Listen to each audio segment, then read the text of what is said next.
Hi, my name is Adam Freeman. It says right there on the screen, I am the host of Comic Industry Insiders. Oh, goodness.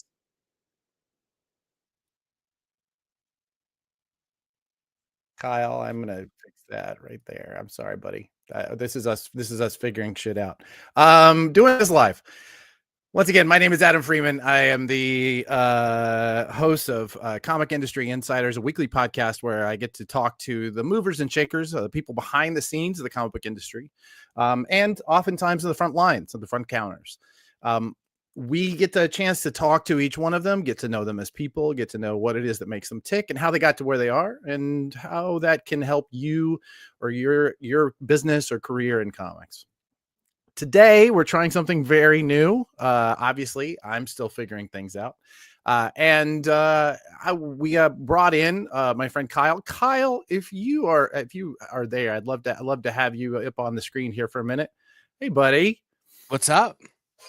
So we are doing our first live show, and Kyle offered to help us figure it out. We were kind of stumbling around trying to figure this out from our meager understandings, but thank goodness Kyle stepped in along with the experience and made this happen. So I just wanted to start this whole thing off by saying thank you, bud. This was really No really problem. important. Absolutely. When it's one of those things. I say this all the time. When I transitioned from my previous job in comics to what I do now, I needed to find a way. And if I can help other nerds do nerdier things than they are used to doing, then I have found my true calling. Well, there's nothing quite nerdier than talking to people who work in comics for the literally dozens of people who are interested in listening to people who work in comics. So I appreciate you isolating us out. We have a who's who in the backstage. We've got an entire team of people who have been on the program. We've got people who have not yet been on the program. We've got people from publishing. We've got comics retailers. I'm really looking forward to introducing some of them, and we're going to bring them out one or two at a time, and probably half dozen here or there, just depending on what subject we're talking about.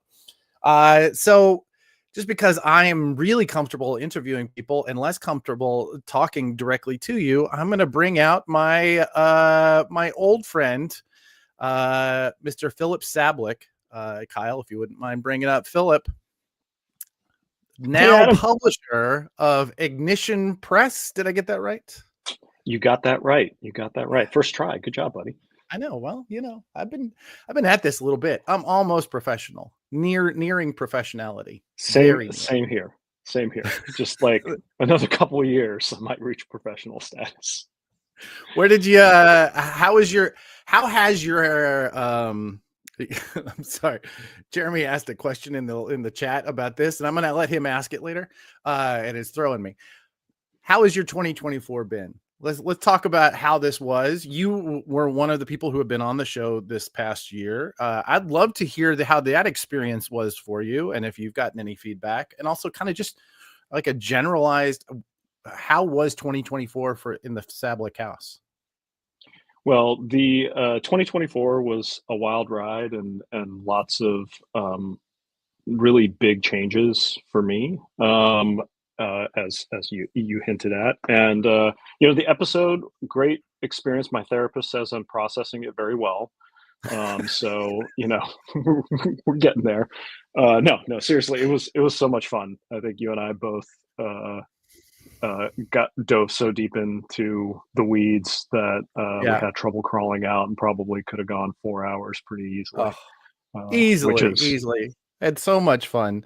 And I think that it was, from what I've heard from people who've talked about it to me, I make this joke about, literal dozens of people, but I would say that nearly all of them who watched it came to me and wanted to talk about your episode, just because, I don't know, you and I think we always clicked. We worked well together during that very brief period that we did work, right next door to each other. And, it was good. It was good to catch up like that. We rarely have that opportunity.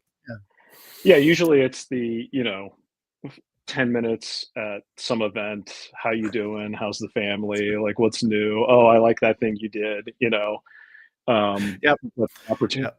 the opportunity to Oh, dive deep. that Yeah. one thing you lied about this year, I totally caught it. Did anybody else? Yeah, yeah.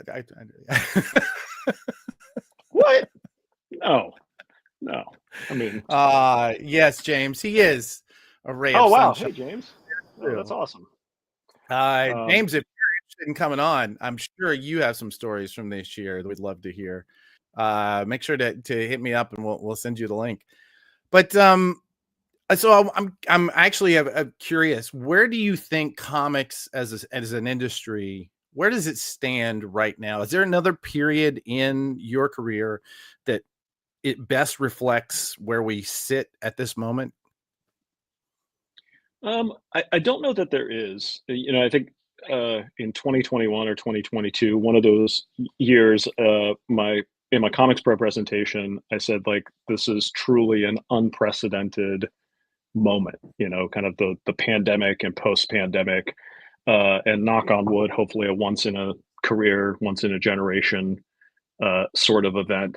I think the Amen. closest thing I can relate this to in my experience is the post economic crash in like 2008, which really, from where I sat, impacted the comics industry in like 2010, right? So we had that event, 10 years before the pandemic, and then coming out of it, we had this incredible, um, from my perspective, renaissance of creativity and innovation and shakeups and shifts in the industry that we probably hadn't seen since a decade before that. And so that makes me think that on some level, you know, Grant Morrison was probably not far off with his theory of kind of hippie punk eras in creativity and entertainment mediums and um, these ebbs and flows that we go through. Maybe that's horribly Talk about that. I do reductive. remember hearing that, but I'd love to hear you talk more about what that theory was. Oh gosh, you should probably Mhm. pull somebody else in who has read the book more recently or is. If I hate anybody's to like.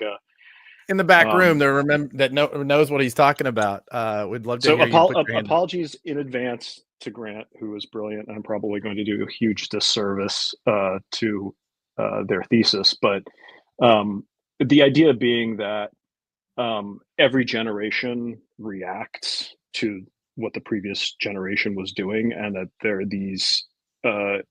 He categorized it as punk and hippie, kind of like the punk side being the generation that rebels in a way that maybe feels a little bit more angry and aggressive to whatever the prior status quo was, and then the hippie eras are more kind of like, oh, we've kind of come up in a era of plenty, and now we can kind of dream and do things that are a little bit more aspirational.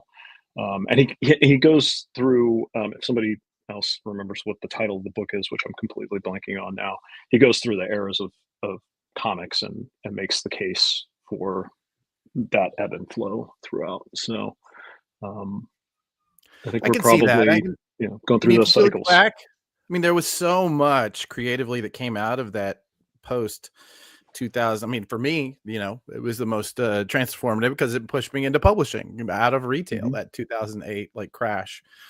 And I mean, I remember there so much good shit coming out during that period when the stakes are so low, right? It's like Monty Python saying, well, the reason we got away with so much was nobody was watching, right? Mhm. That is it is hopefully that period. I think that for those of us who make a living off of this and want to make sure that the money keeps coming in, I think we're hopeful that we can do both, right? We can make room for that sort of creativity and also sell more. I'd be interested to see that. You've since our interview, you announced the company's name. Yep. You and I talked a little bit about what your plans are. I'm sure most of them are still pretty secret. But can you talk any more about what is Ignition Press? What is it going to look like in the next year? You know, what plans can you talk about? Yeah, well, maybe taking a half step back and contextualizing it within the previous question you asked. I think that this past year has been a uh, in many ways a reset for at least the direct market, and in a larger sense, the comic book medium and comic book industry. The trends that we were seeing kind of pre-pandemic got shook up by the pandemic, and then there was this, I think at this point everybody agrees, bubble that we all experienced, that drove the business for a couple of years. And 2024 to me felt like the year of nostalgia. It felt like the year of uh, everything is uncertain, and I want my mac and cheese, but maybe Yeah. like sprinkle a little bacon on it, throw a little lobster on this one. No, I'm vegetarian. Give me the, this, that, and the other flavor. And what I saw was that things that were familiar and could be counted on, brands and properties that people that have always been successful for decades in the industry, surged with a fresh coat of paint, right? And um, as I look ahead, and part of what made me excited to jump into this new endeavor is, that means that, you know hopefully our retail partners start to get a little bit of stability, start to get a little bit of reserves in the coffers again after the uh, let's call it a market correction that happened in 2023. That even if you step back and you look at it and you say, okay, this market correction makes sense, it doesn't change the fact that your costs have adjusted to that previous market, right? It doesn't make it any less Right. painful to have those sorts of dips, even if stepping back you can rationalize why it's happening, and stepping back you can look at it and go, okay, well, we're actually ahead on a revenue basis from 2019. If your costs have gone up, if your living expenses have gone up, it doesn't make it any easier. So I think from that perspective, 2024 was a really good year. The retail partners that I speak to, creators I speak to, it's like, oh yeah, okay, there's some there's definitely energy building in the marketplace. And so my hope is that as we get into 2025, especially the back half of 2025, once again there will be that hunger for something new. Where's the next Walking Dead coming from? Where's the next saga coming from? Where's the next Something is Killing the Children coming from? Because ultimately the magic of comic books is that it is still, of all the storytelling mediums, a very low barrier to entry, right? And so there's this constant resurgence of innovation and new stories to be told. And in terms of Ignition Press, what we've been, what's really been driving myself and Jamie and Jeremy and Eric to start this and build this is the idea that um, this is such a magical medium, and the business of comics can make it hard. And there are these things that all of us at conventions and at trade shows over text are complaining, about. Right. And the stuff Yeah. we were complaining about 5 years ago, 10 years ago, 15 years ago, 20 years ago, hasn't changed that much in a lot of cases. And so um, one of the things, one of my aspirations, one of our aspirations is that we made a list of those things that we have collectively experienced, over 20, 25 plus years in the business a piece, and go, okay, how many of these things do we think we can actually address? So what I keep stressing to folks is Ignition Press is not about reinventing the wheel. It is about telling incredibly good stories and hopefully improving the industry in whatever way we can, um, going forward. And in that way, it feels And like a it's going very to save natural. comics, right? You guys are going to I save don't comics. know. You're going to fix it. Well, I don't know that comics need saving, but comics certainly needs. We all, every business needs improving, and Sure. I think in that way, it's a natural extension of what I've been trying to do with my career, for the past 2 decades. And again, just as an example, I don't know that returnability saved comics, but it certainly improved comics, right? And that's something that smaller or newer publishers can push those dominoes forward that hopefully create Right. bigger ripples in the industry. If you don't mind, you mentioned returnability, and when you were on and when Morgan was on, I challenged you both on this claim that returnability was actually effective.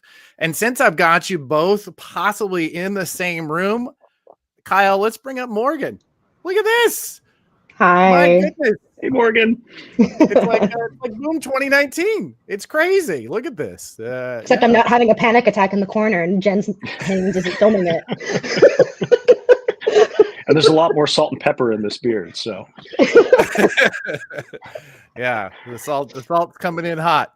I can tell you that Morgan, I'm sorry to drop you right in the mid conversation because I definitely do want to hear more about your year. But I did challenge you both on this, and I really want to see the actual data because both of you claim that Boom actually increased sales with your returnability plan that was voucher only. I'm not getting the word wrong. Affidavit. But the affidavit only, right? Meaning you did not have to destroy the books. You did not have to return the books. You just said, I sold this many. And that increased your sales enough to get, better than what your costs were. I don't know. Maybe I'm mischaracterizing that. I still am baffled by this idea because it goes so counter to everything that I've seen on the publishing side as far as this goes. Can you two speak to that? I mean, maybe having you both here will convince me, but I would love to hear what you how that experience actually worked and maybe how it has informed where you are now. Morgan, now you're the marketing manager at Square Enix, and Philip as a publisher, more maybe traditional Western comics. I don't want to mischaracterize your company, but no, that's fair. How does this inform where you are now, that experience? I'll kick it off to you, Morgan, starting. Okay. I was like, who's going to do this first? Yeah, so I think just to kind of answer the first question of like, how did that work? I think a lot of it had to do with the trust that we had kind of built up over time. And, obviously what Philip had done prior to me coming on board to Boom. So when you have that trust, people are more willing to kind of take the risk alongside you and order a little bit more because you're excited about a product. And also the curation that was the Boom Guarantee program, which wasn't necessarily like, we're making everything returnable. Every first issue is returnable. It was six single issues every single time. And maybe that would extend to issues 2, 3, 4, depending on the length of the series. But we were very much curated on that fact of like, if you noticed, if you go back, like Power Rangers was very rarely on the returnability list because Power Rangers already had an established kind of fan base and retailers knew that it was selling. But when we had newer series come on board, like Once and Future and Something's Killing the Children, those were put on that returnability list because they needed that kind of little extra boost of us signaling, this is a book we super believe in. Here's all the information. Here's the first PDF. Here's the second PDF if we had it on time. We believe in this book. Order what you want, what you think you can, sell what you can get through, and then return whatever, no questions asked. I think that was a big selling point for the program to retailers. I don't know, Philip, did you have anything else to add there? Yeah, I think everything you said is spot on. I think it was also paired with, and Adam, I don't know if you recall, but we did a returnability program at Boom prior to the guarantee program called the Innovators Program. And I know some of the folks backstage participated in that as well. And that was there were minimums to how many you had to order. It was like 10 copies, I think, on issue 1s and maybe like 5 copies on subsequent issues. It was more of a line-wide initiative. And to Morgan's point, I think what we learned with the guarantee program is that curation is incredibly important because returnability as a signal for this is a project that we believe in because we as the publisher have the information and we understand why it might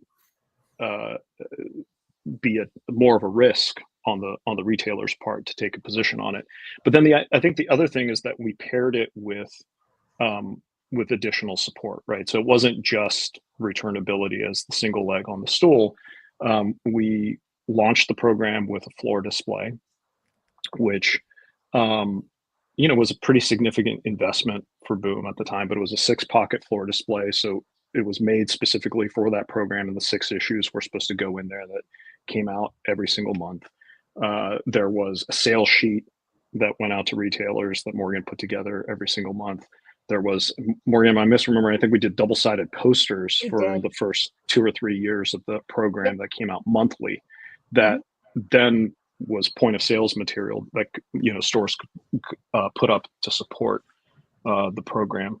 And it wasn't just affidavit, it was no minimums, no strings attached. It was basically putting all of the power and all of the control into the retailer's hands. And what Morgan did every single month was look at those return numbers and audit them. What we found was very little abuse. There were not, people that were really taking advantage of that. And I think the watershed kind of like, okay, here's what is the case study that this worked, right? Like in a big way, was Berserker, and everybody looked at that and thought we were crazy because we were offering a 1 in 1,000 incentive cover signed by Keanu Reeves and fully returnable with no strings attached. And, I can tell you from being on the inside, we thought we were going to get hosed. We were stressing. No. What's that? We were stressing a little bit. Yeah. But going into it, we thought we were going to get like 200,000, 250,000 copies ordered. That was like, it would have been the biggest of home runs, right?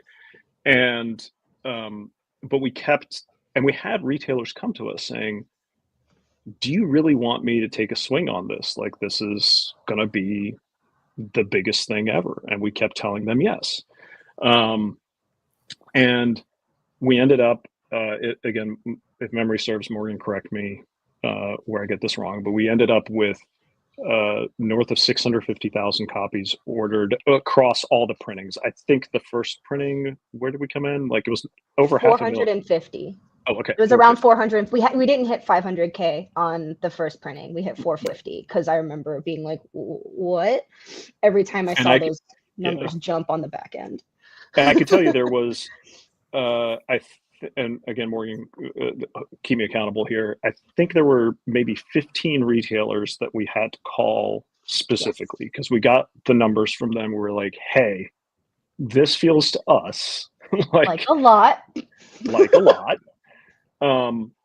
And what I'll tell you is the proof that the program worked was that on the other side of it, as Morgan indicated, not only did we get another 200,000 copies across all these subsequent printings that we did, but the total return percentage, I think when you looked at all the orders, and by the way, the subsequent printings, I think up to a certain point, they were returnable as well. I'm not sure about that, but I do know reorders counted. Right. Yeah. Anyway, so like at the end, I think our return rate overall was like 20%, which, seems like a huge number, and it is. But if you compare that to what we thought, compare that to what we thought our ceiling was without returnability, and we had retailers telling us that I wouldn't have ordered this many. I would have been sold out on day one because I've seen celebrity-driven projects before, because you did a Kickstarter beforehand, because X, Y, and Z. And look, not everything is going to be Berserker. There's one Keanu Reeves, right? But it worked. It worked for Something Is Killing the Children, which came in significantly higher than Once and Future and Faithless ahead of it. It definitely worked for We Only Find Them When They're Dead. Mm-hmm. Al Ewing had never done a creator-owned project before. He had only written for Marvel. That book came in, I think, 75,000 copies, Morgan? Yes. Yeah. And our average run rate, Maureen, what do you think we were averaging on issue ones when we were really had the program going? When we really had the program going, I think it was like 65 was probably the floor. 65,000 was the floor on issue one, and it was just going higher and higher from there with every release. So yeah, and that when you started the program, it was things like 25K and 30K on books that maybe would have previously only done like 12 or 15, or 20, 25, something like that. So it was increasing things significantly. But in the It's impressive. I want to be convinced. I want to believe.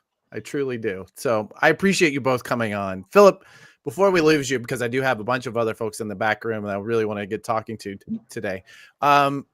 Two things I'd like for before I let you go. One, a prediction for 2025. And what I'm going to ask for as a Yule boast. I don't know if this is a real thing, but I saw a post on social media that the Vikings would sit around a fire sit around the Yule log and get drunk and just make one huge, massive prediction about something they were going to do in 2020 in the next year. So, one prediction, one boast. Could be true, could be completely outlandish. So the boast is something that is going to happen, not something that has happened. Well, let's say the boast is something that you say is going to happen. It could the laws of nature would allow it to or not, right? You're gonna go steal God's hat, right? Or let's maybe make it a little bit more you are going to buy Diamond Comics from Steve Jeppy. That might be a little big, but at least it would be in good hands. What do you think? So it's meant to be outlandish. Okay, I'm just trying to make sure I understand the go assignment. big. Yeah, stay on the assignment. Go big. So prediction for 2025 is, I think that a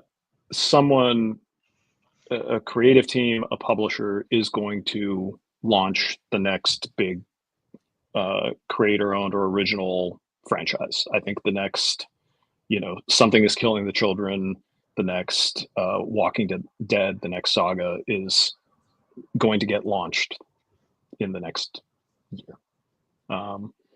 Because talking to creators, I think there's a real desire not to play it safe with properties. I think the market is hungry for a new franchise, ongoing series that becomes an anchor that is not the same thing we've seen over and over. And by the way, I don't know that I'm speaking specifically about single issue North American comics, because that stuff's already happening every single year in manga, right? Like you just need to look at the top, book scan charts and go like, oh, that's a new one.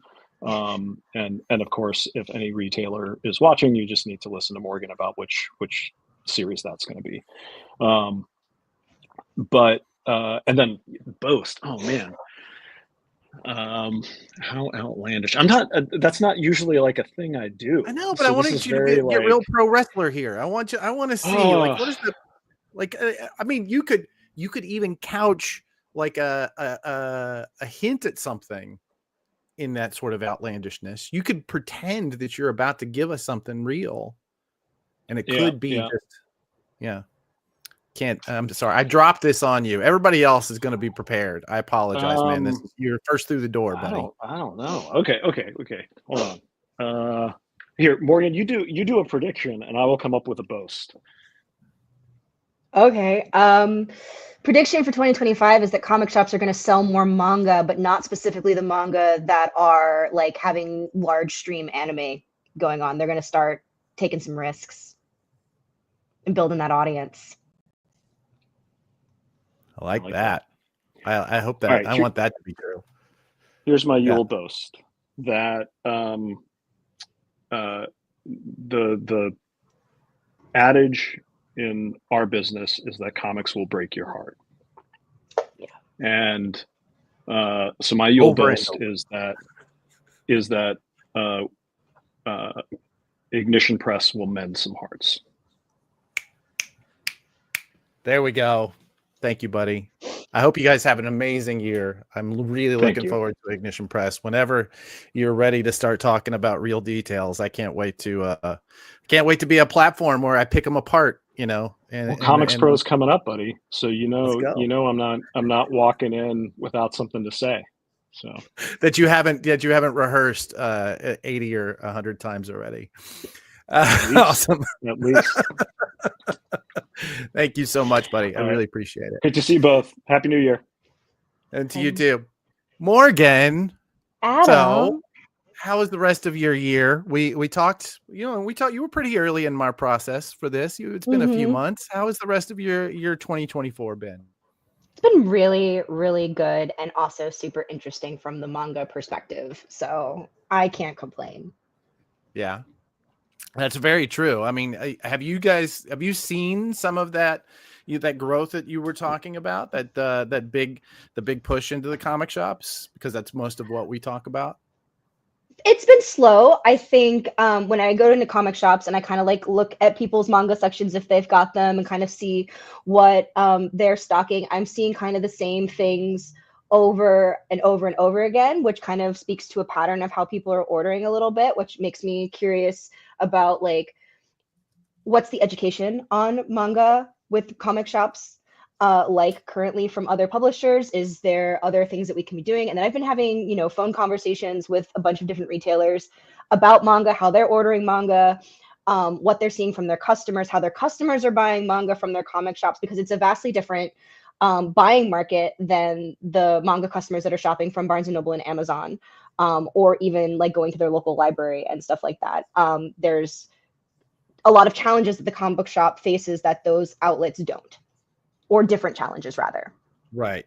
Do you think that those challenges are those demographic in nature? Or are they about the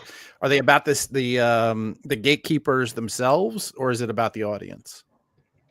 I think a little bit of A, a little bit of B, a little bit of C. It's kind of like all over the place. There's definitely a kind of resistance to bringing in manga if it doesn't already have like a successful anime streaming, because those customers aren't coming in until after they see the anime and wanting to purchase it. And by that point, the comic shop may already be behind and not able to order it. And then that spawns different things of like, is it out of print? Can they order it? Is it backstocked? All those different challenges. So knowing that information beforehand would be super helpful for retailers. It's also the spacing and capacity, like purchasing capacity. Like Barnes & Noble and Amazon are able to purchase thousands upon thousands of volumes of these different types of books and stock 28 plus bays in certain stores, and it kind of puts the 2 or 3 bays of North American graphic novels to shame when you see 100%. All of those different volumes. Comic shops can't stock like all 100 and plus volumes of One Piece, nor do I encourage you to do that. Like, that's insanity. And then also there is a difference in the demographics of folks that are shopping within comic shops, as well as those that are shopping in bookstores and Amazon and stuff like that as well. Like, we're not necessarily training the buying community for manga to shop local at their local comic shop, because for a long time, manga had not been, I don't want to say like not welcome in comic shops, but there was a period of time where you couldn't find it. And it wasn't necessarily available. And so that customer had to seek things out elsewhere. Myself, as like a 12, 13-year-old, was not going to their local comic shop to purchase manga. They were going to, Walden Books or Borders, right, because that's where it was. So how do we take the demographic, especially now that a lot of comic readers are those manga fans that are kind of branching out into North American comics through, YA graphic novels, things from First Second, and we have those younger readers that are watching anime and they're reading Dogman and they're reading all of these different middle grade books. How do we convert them into manga readers when they're going in to buy those graphic novels from their local comic shop? And how do we help retailers and arm retailers with the ability to comp appropriately of like, hey, I see you purchasing Something's Killing the Children. Have you tried See No Alice? Or have you tried this Junji Ito book? Like those types of things. Yeah. What do you think there's a point where I'm trying to formulating this one as I go. One of the things I've been hearing about lately are book publishers, right? People we might think of as traditional book publishers. Over the last few years, the book publishers that wanted to grow started graphic novel lines, right? There was many of these, like, what we would think of as traditional book publishers who in the past had never looked at comics, suddenly starting their own graphic novel lines. And and we're starting to see, apparently they are, some diminishing returns, right? That we're seeing to a point where there's enough product on the market, we may not be seeing the same response from the market itself. And so they are starting to look back at comic shops and say, all right, now that we have saturated the bookstores, now we've saturated Barnes and Noble, how do we get more attention in comic book stores? And I've spoken to them as, as a consultant. I'm curious to know, do you think there's a shift? Maybe this is another 2025 prediction, but do you think there becomes a shift where Yen and the other big manga publishers are beginning to see that too, where it's time to take, all right, we put all this time and attention into Barnes and Noble. Now let's go back to these local comic shops that are so stable that they deserve, they already have a market. Do you think that's possible? I do. But I'm also ultra positive about that fact because like I personally want it to happen. So if there's any way to like help light the fire under other publishers who may not be thinking about those folks as that market, like let's go guys. It's definitely something also that we have seen them be more present at B2B retailer focused events like Comics Pro, and that is a good sign. And to see those publishers consistently at that show, consistently engaged with the comic shop community, means that there are slowly moving towards the right direction of seeing the comic shop as a viable outlet for manga once again, because they're just comics. You mentioned Comics Pro, and we have one of the board of directors on the directors of the board. How does that work? Let's ask him. Tim Stoltzfus. Wow. Tim. Hi How there. do you say your last name? Stoltzfus. And just for the record, currently I'm not on the board of Comics Pro. Oh, well, I'm sorry. I stepped aside last year, but I hope to return. Congratulations for your bandwidth. But I know that you have had that experience. Tim here owns More Fun Comics and Games in Denton, Texas. I know this because I'm from very close by in Fort Worth, and I've been out to Denton, and it had gorgeous shops. Tim, I'm so glad that we finally got you on the show. Thank you. Talk to me about how manga has shifted in your stores. You have two locations, but one of them is really focused on comics, right? Am I getting that right? Yeah. Technically, I have 3 stores that are all within like a block and a half of each other. There's one that is comic and game focused. And the thing that's happened with manga, especially post pandemic, is the breadth. How much more in depth. I've always stocked it, but the Philip referenced this, like the surge, the boom we saw in 21, as people couldn't go anywhere quite yet, but still wanted stuff to do. I started stocking and getting requests a lot more for slightly more obscure manga. And when I say slightly more obscure, I mean like not One Piece, not Dragon Ball, like people coming in and going, man, I want to check out, what was it? My favorite title to key back to is I spent 100 years killing slimes and maxed out my level. And which is like, as an old NES RPG player, I got the joke immediately. And then I actually watched the anime and I'm like, okay, this is not for me. I'm an old guy. I get that, but it's still really entertaining and I can see an audience for this. And that led to us like things like Delicious in Dungeon, all of those like over-explanatory titles, but it makes sense why they started doing that. And one of the things about stocking that stuff deeper is the first time someone comes in and sees that you have more than just like, the top 5 sellers. You have more than just Akira, Naruto, Dragon Ball. then they're like, okay, this place will actually have stuff once in a while, and I need to come back here more often.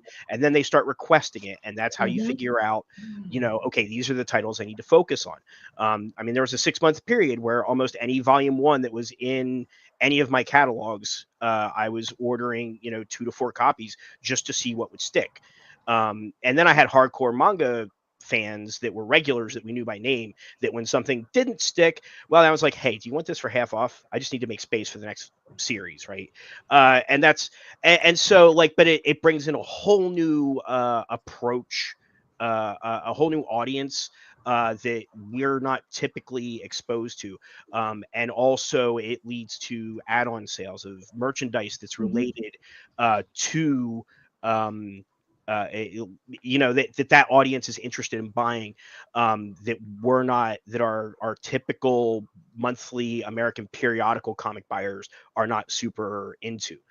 So you put it all together, it turns into this snowball of sales. It's just a matter of having a little faith and doing some research. And especially if there's any retailers watching that are, again, old white guy like me, for the love of, whatever, find at least young customers, if not hire young staff that are really into it and will talk to people about it and get them, and they will give you information. They love to talk about it the same way we love to talk about, our favorite comics from the old days. They want it, and just listen to them, and they will guide you if you're paying attention. 100%. 100%. I think that is the key, isn't it? Yeah. Yep. Where do you think, Morgan, you have been doing this a long time as a retailer? Carr, who's very chatty in the comments, and I want to say, hi, hey, Carr. buddy, how are you? Is already calling me out on my my suspicion about returnability. Where do you two have like one? I will leave this open to both of you. One major thing that, aside from being open to staff and customers that are younger and in different demographics, what is the one piece that for a retailer who genuinely does want to be able to participate more in manga? What is that one thing? One piece, huh? What is that one tip that you would give them if you've only got like 30 seconds with them? I would say not just checking the ICV2 list and the NPD book scan list, because that only talks about what's being sold in North America. Look at the Oricon lists in Japan. It's basically like ICV2, but like for a bunch of different pop culture things, and manga is specifically one of the things they cover. The Oricon lists are a monthly ranking or a weekly ranking of the top selling manga in Japan. Most of the time, the top selling manga in Japan, if it's hitting there, it's going to hit here. And that's kind of like my one top of like, check that out. And you can like type Oricon in like Twitter X or something, and people are pulling that information together. But that's how people started seeing like Blue Lock being a huge thing for Kodansha, and then Frieren and the Apothecary Diaries becoming like the Barbenheimer of the winter 2024 anime season, and then like crazy sales in manga as well. That's probably the first one. Awesome. Tim, you have one? And I would just add, like Morgan is great. And I wish I could remember the person's name from Yen Press that comes to Comics Pro every year. And Mark? also what's that? Mark? Yeah, okay. I couldn't remember his name. Like they're extremely accessible. An email or two, and just be like, hey, what are like 5 books, and what is popular? And I I'm on your mailing list, Morgan, for Square Enix, so I don't necessarily have to contact you directly, but like they're passionate about it, they know what they're talking about, and they are not blowing smoke. I like one of my best-selling series is Toilet Bound Hanakun, if I'm pronouncing that right, and I'm only stocking it because like 2 years ago Mark said this book's amazing and you should stock it, right? Listen to the manga side has salespeople that are passionate and will connect you with stuff that you can sell, and that's huge. That's a really important thing to understand. So that's my big thing for other retailers. 100%. I love that. Mark is actually, we've already recorded an episode of Comic Industry Insiders with Mark, so Yay! I it'll want to be hear coming that up one. in the new year. We've got actually a lot of really great ones, including at least one person I'm probably going to be bringing up next in our background. Morgan, you've already given us your prediction for 2025. Now it's time for your Yule boast. This is once Yule again, boast. I know nobody was prepared for this. I didn't give anybody this ahead of time, but I want like pro wrestling level. Morgan's gonna this in 2025. Nothing. I'm gonna make you believe that you can sell manga in your store. See, that's what I knew. I knew you'd bring it. Always so good to see you. Thank you so much for being Thank on you, this Adam. weird little experiment of ours. This is And fun. I definitely appreciate you playing along and the good work that you do. Aw. Keep it up, would you? Of Awesome. course, if you say so, Adam. I was Feel just free gonna, to stick around. What? Go ahead. I was just gonna like take 2025 easy, but because you said so, I'm gonna keep Make going it hard. happen. That's I'll all make it right. Come happen. in hard. You're gonna fix it. This is gonna be the year of Morgan. I love that. Oh, I hope Thank so. Bye, y'all. All right. Feel free to stick around. We're gonna have I think a round table at the end for anybody who's still here. Tim, we haven't had Hi. you on the show yet. So we haven't had a chance to talk about all the things that make Denton the at least the best part of the Metroplex. Are you part of the Metroplex? Is that, yeah? Technically, Yeah. yes. It's the 4 Oh, well, county here we go. area. Yeah. There you go. Well, all right, then we'll let it stand.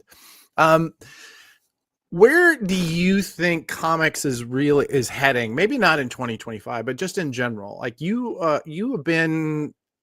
I think people don't quite understand what kind of retailer you are until you've been in that shop, because you really do go in so many different directions at once, and you do it all very well, and it's very clean, it's well presented, and you know you would bring your mom in there, right?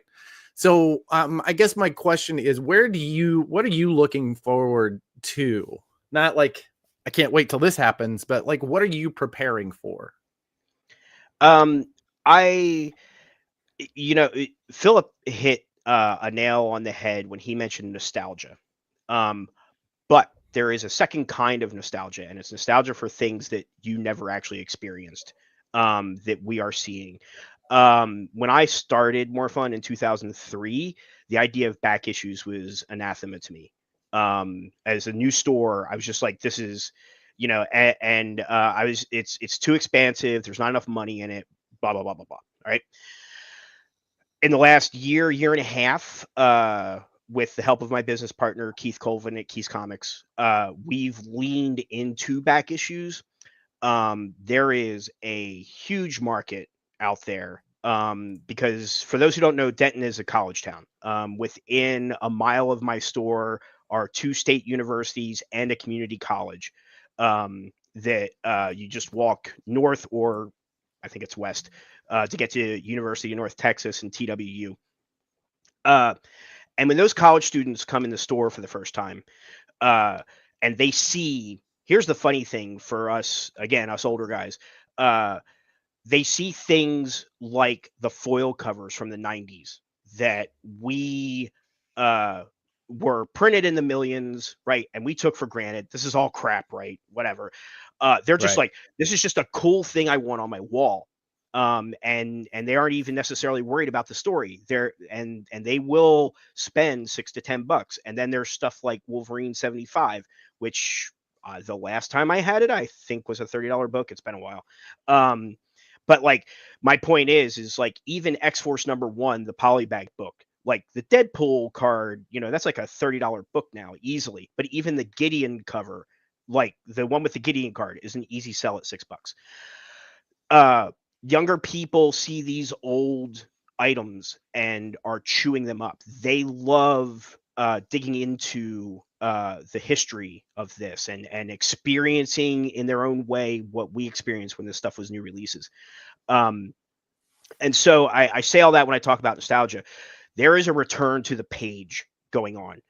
Young people I mean, I'm old and I'm sick of looking at screens all day. I want to sit down with a book.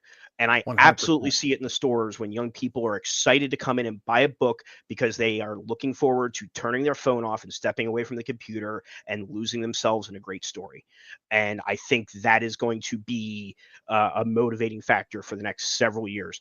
If you're in your 20s now, basically, and you're not working in food service, you're staring at a screen all day, every day, and they just get sick of it, and they want to sit down and relax with a story, and that's something we can provide in many different angles and new releases as well. I just think the back issues and nostalgia thing is also like a factor in all of that. So that's kind of where I'm bullish on the long-term health of comics.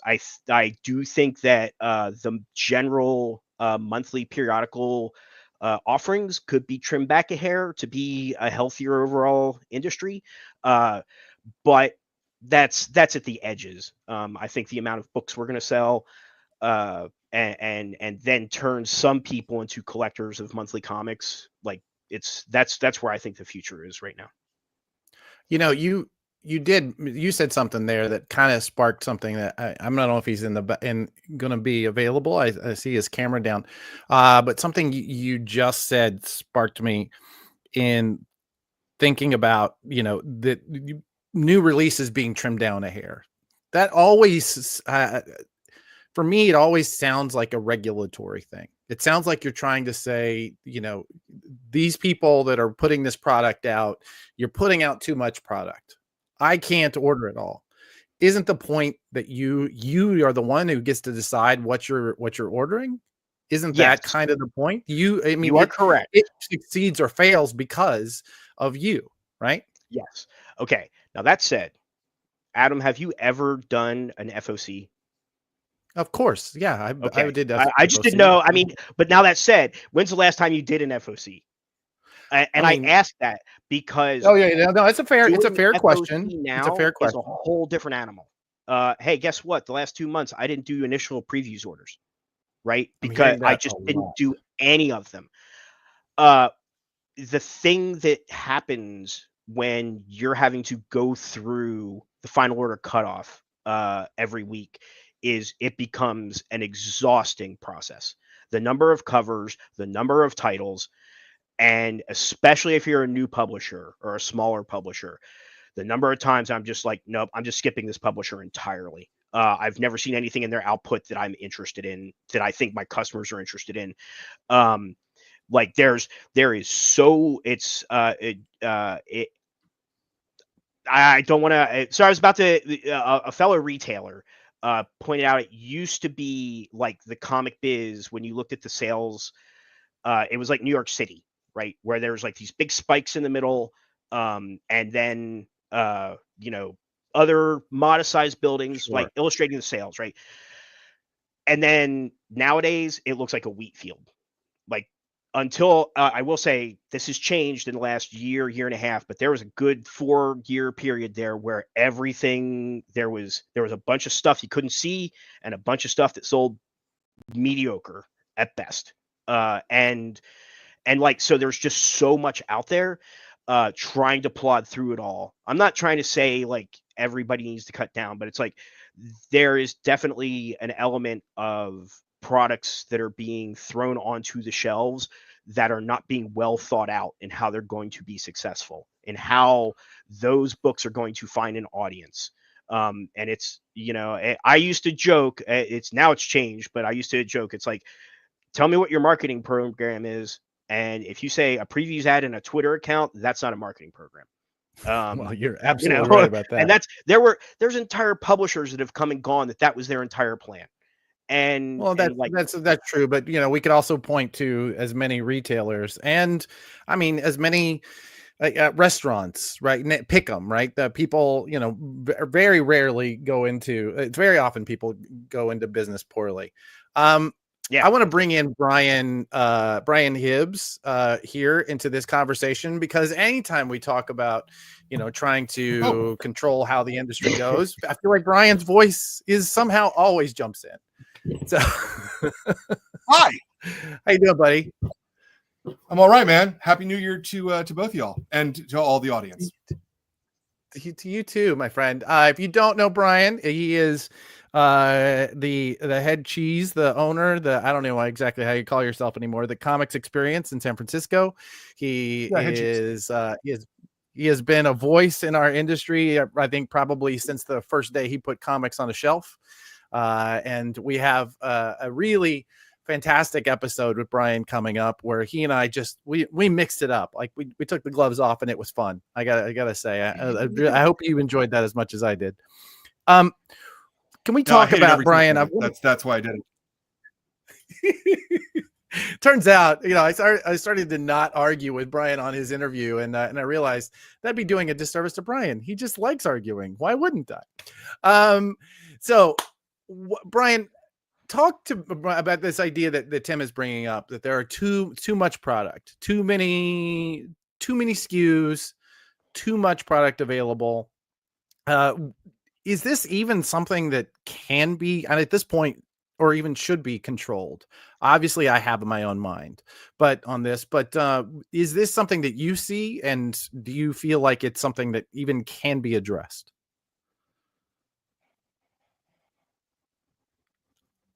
All right. Looks like Brian's not going to be up, but we do have someone else. Brian's camera. I do want to bring up, can I bring up one specific example of a publisher I think doing it absolutely correct? What I'm talking about? If you'll hold for just 1 minute, sure, because I want to bring in Jeremy Shore, because Jeremy, of all the people that I know about comics ordering, Jeremy, I think probably has spent as more years studying it and thinking about it seriously as anybody.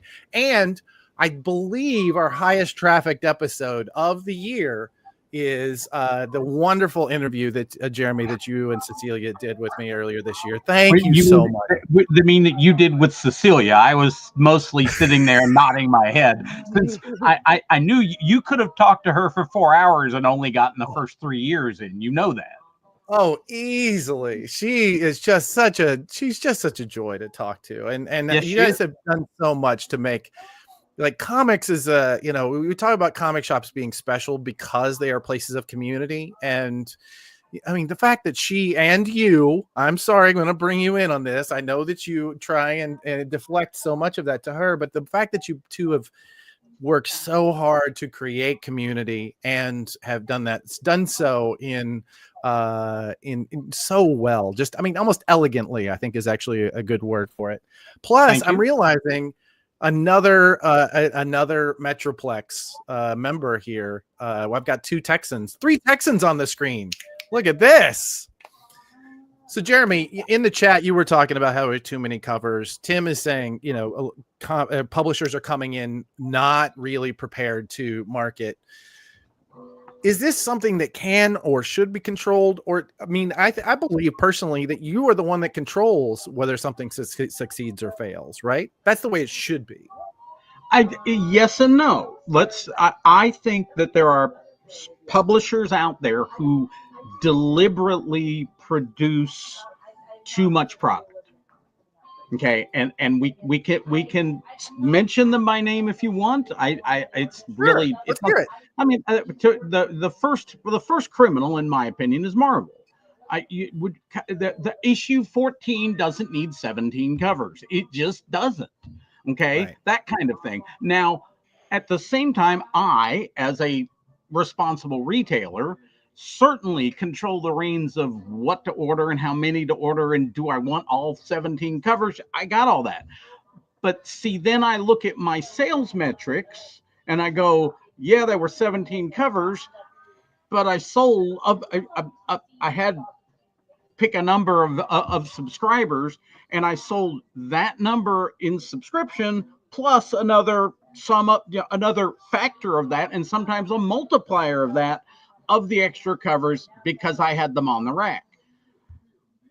And it's really, really hard. And I know I say this for every retailer out there. It's really, really, really hard to say no to money.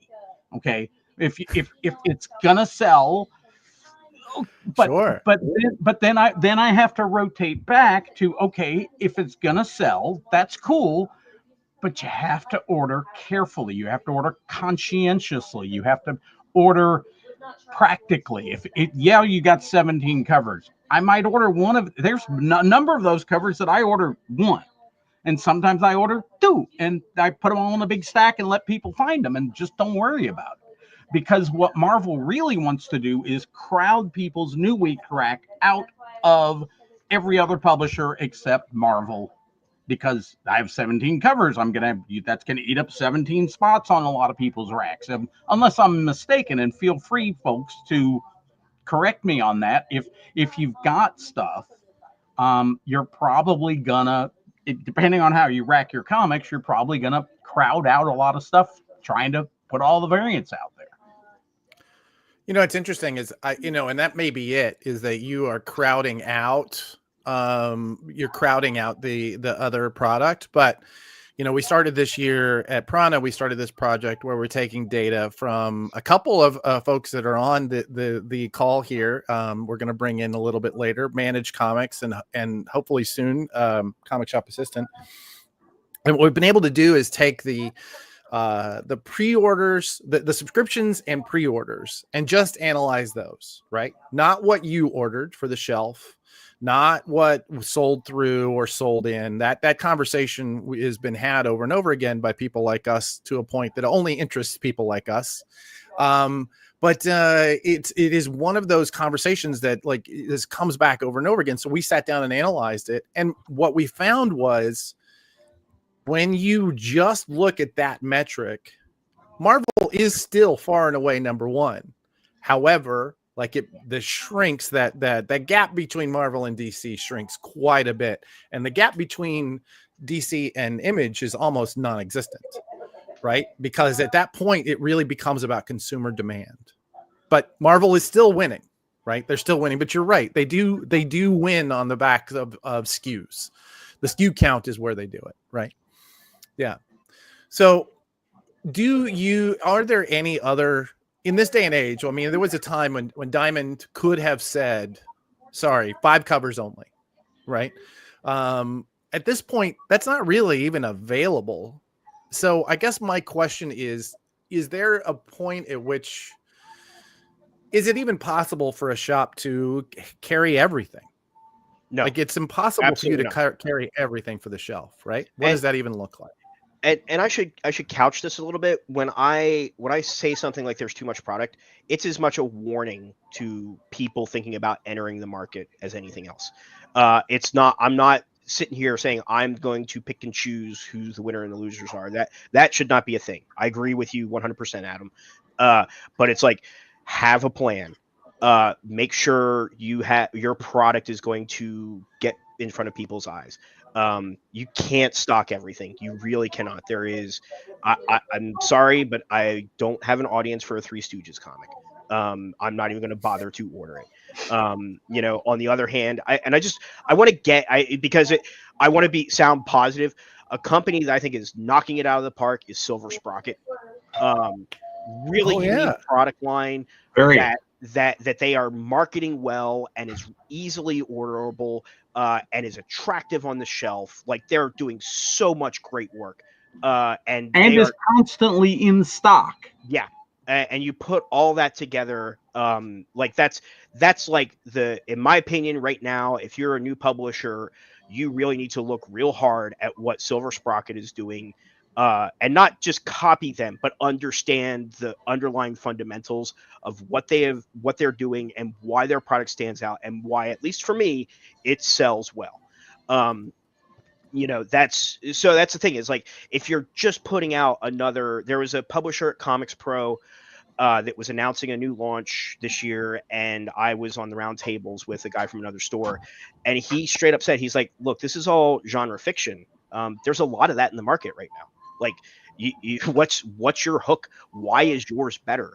And blank stares. And it's if that's your response to a really fair and honest question about your product line, you really need to rethink why you're doing this. Now, the answer might be that they're just hoping they get picked up and optioned by Netflix and everybody gets a payday, which, hey, guess what? You're welcome to do that. Doesn't mean I'm going to put money into your line. That's really what it boils down to. So one of the things I want to comment, say, and I think everybody already knows this, but saying it always helps. You got to listen to your customers. If your customers, if I've got pre-orders for some, like Three Stooges, for example, which, by the way, I don't have a market for Three Stooges either. But if I have a subscriber sign up and he says, I want Three Stooges, guess what? I'll be ordering Three Stooges. Right. That kind of thing. But there are stores who I've heard, and I have not heard in person from any of these retailers, but I've certainly heard anecdotally from customers who have ended up at my store who said, I went to fill in the blank store and told them I wanted obscure, weird, small press X, and they said, well, we're not going to order that for you. Yeah, that's a mistake. That's that's a bad retailer. Why would you turn away? Well, exactly. That's retail 101. You've got a built-in customer. Market, sell to him. Who knows? You might actually grow yourself into that market accidentally. It also goes back to that other very.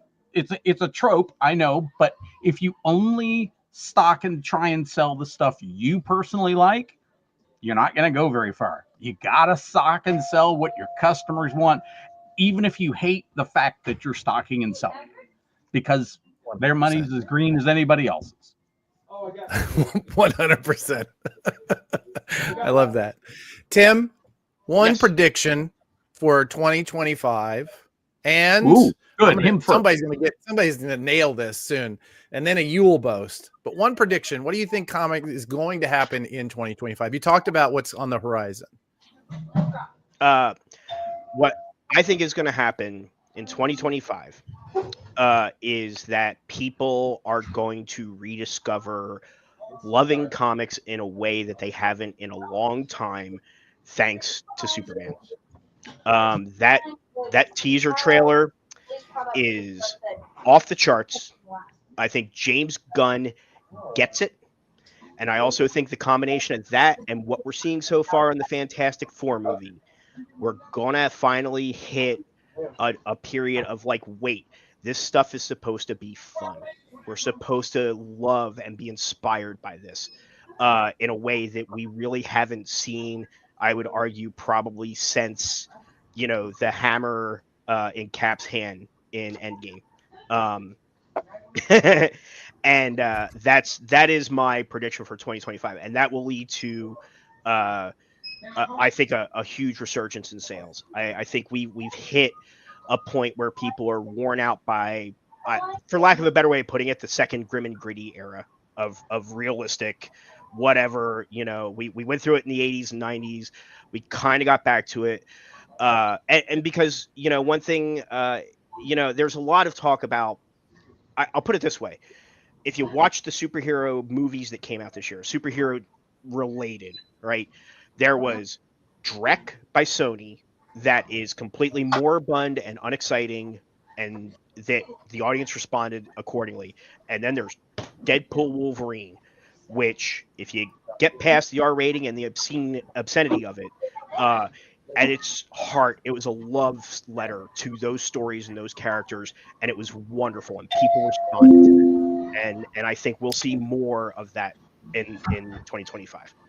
So, and my boast. Before we get to your boast, I want to ask. Actually, I want to double tap one quick thing that you did talk about. Tell me, other than keeping product in stock, what is Silver Sprocket doing that pushes stuff into your stores so well? The shelf presence. I don't know if you've seen their books. The covers are splashy.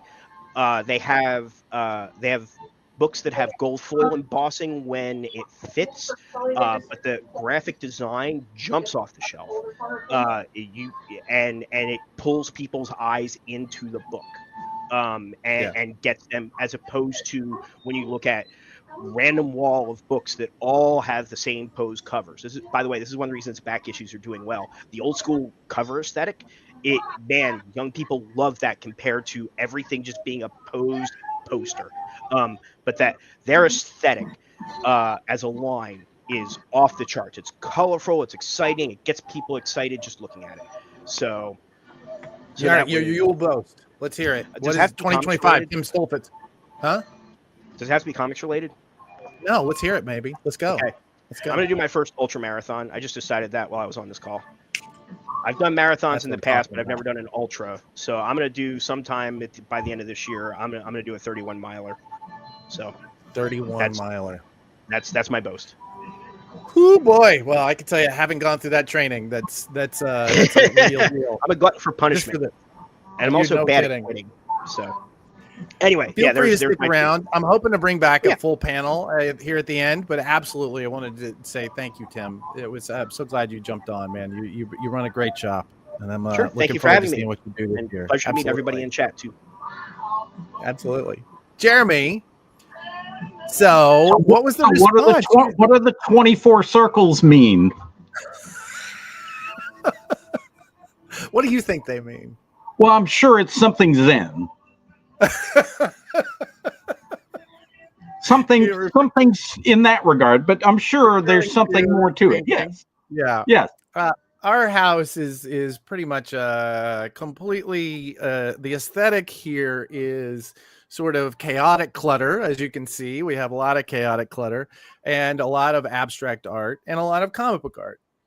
And so this piece was actually done by my partner Gabby, and at that time our little one Laz, who I think was only like 3 or 4 at that time, and a couple of these circles were his. So it's just an abstract piece. I love it. It's just, it's a dad thing. It's totally that. That's yeah. Okay. I wasn't sure if it had a significance more than that. But now I'm going to come up with some answer for the 24 circles. The 24 circles, the concentrics. No. I'm going to give you some sort of bullshit yoga answer. Got to make it hot yoga, though. Got to make it hot yoga. I did hot yoga today. I did it. I did the 26 plus 2 today. Absolutely. There you go.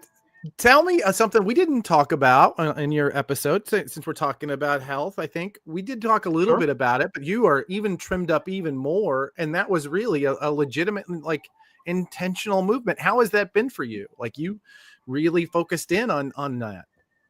Well, it's been very different. So to step back just a little bit, sure. May 9th of this year, I had gastric bypass surgery. And I've been an insulin-dependent diabetic since '92, and I was, for those of you who know anything about diabetes, I was taking about 130 units of insulin a day, along with metformin, in order to I know it was a bunch, just to keep my blood sugars under control. And keep in mind that in '92 I gave up processed sugar. I have not had processed sugar in 30 plus years. Yeah, not a bit. Or wow. Let me rephrase that. Every now and then, I'll have an M&M, something like that. Okay, but sure. Nothing. I don't drink sugar drinks. I don't have all of the appropriate things. I try and avoid carbs, that kind of fun stuff. Which is, frankly, probably one of the reasons I'm still alive, is because you tend to lose body parts when you let your blood sugar go out of control. And both of my endocrinologist, who's my diabetes doctor, and my general practitioner had been leaning on me for several years to get gastric bypass done, because they tried me on Ozempic back when it was new, and they tried me on Mounjaro back when it was new, and they just didn't do anything for me, because that's what some drugs just don't work for people. And finally, when I turned 65, I'm 66 now, by the way. They said, Medicare pays for this, they'll pay for the whole thing. I'm like, okay.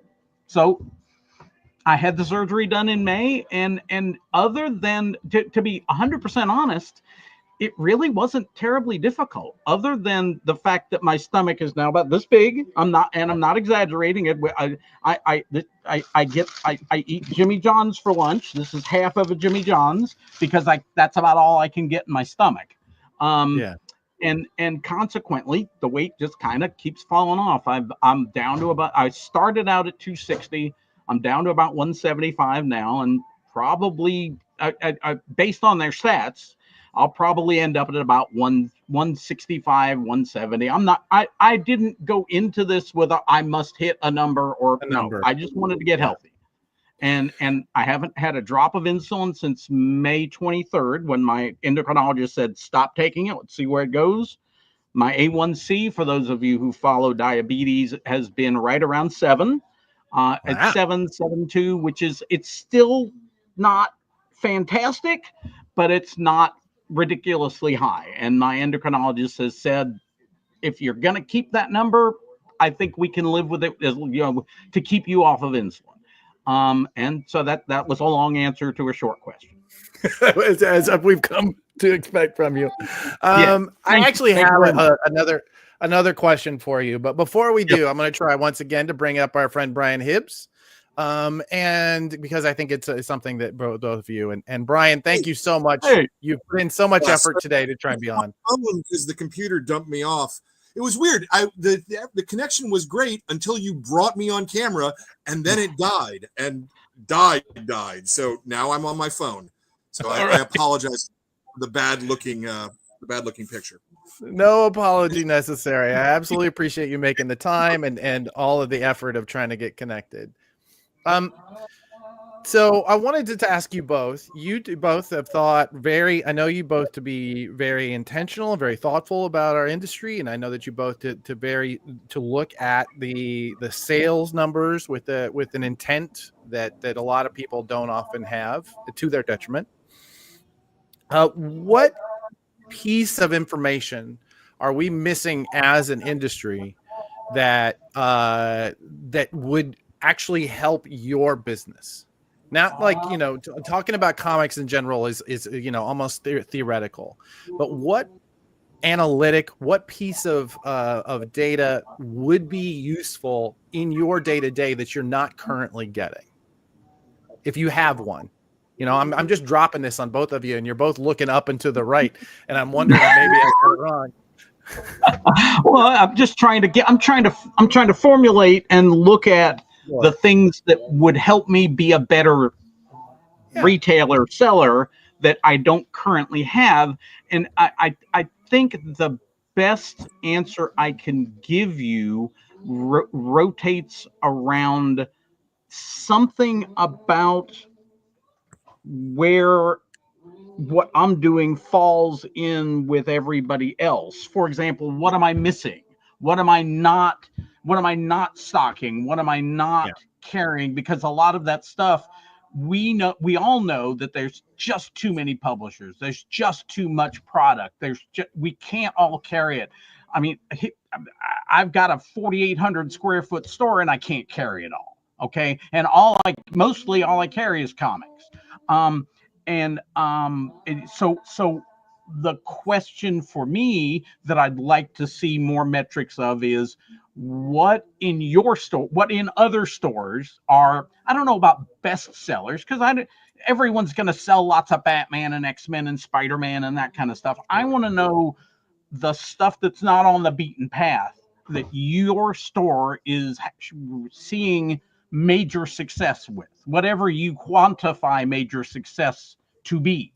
And I don't know how to even get an answer to that question. However, that would give me the opportunity to reevaluate whether or not I even want to have that in my store. Yeah, 100%. What about you, Brian? Yeah, and I would agree with every word of that. I mean, before Jeremy started answering, the first thing that popped in my head was sales charts.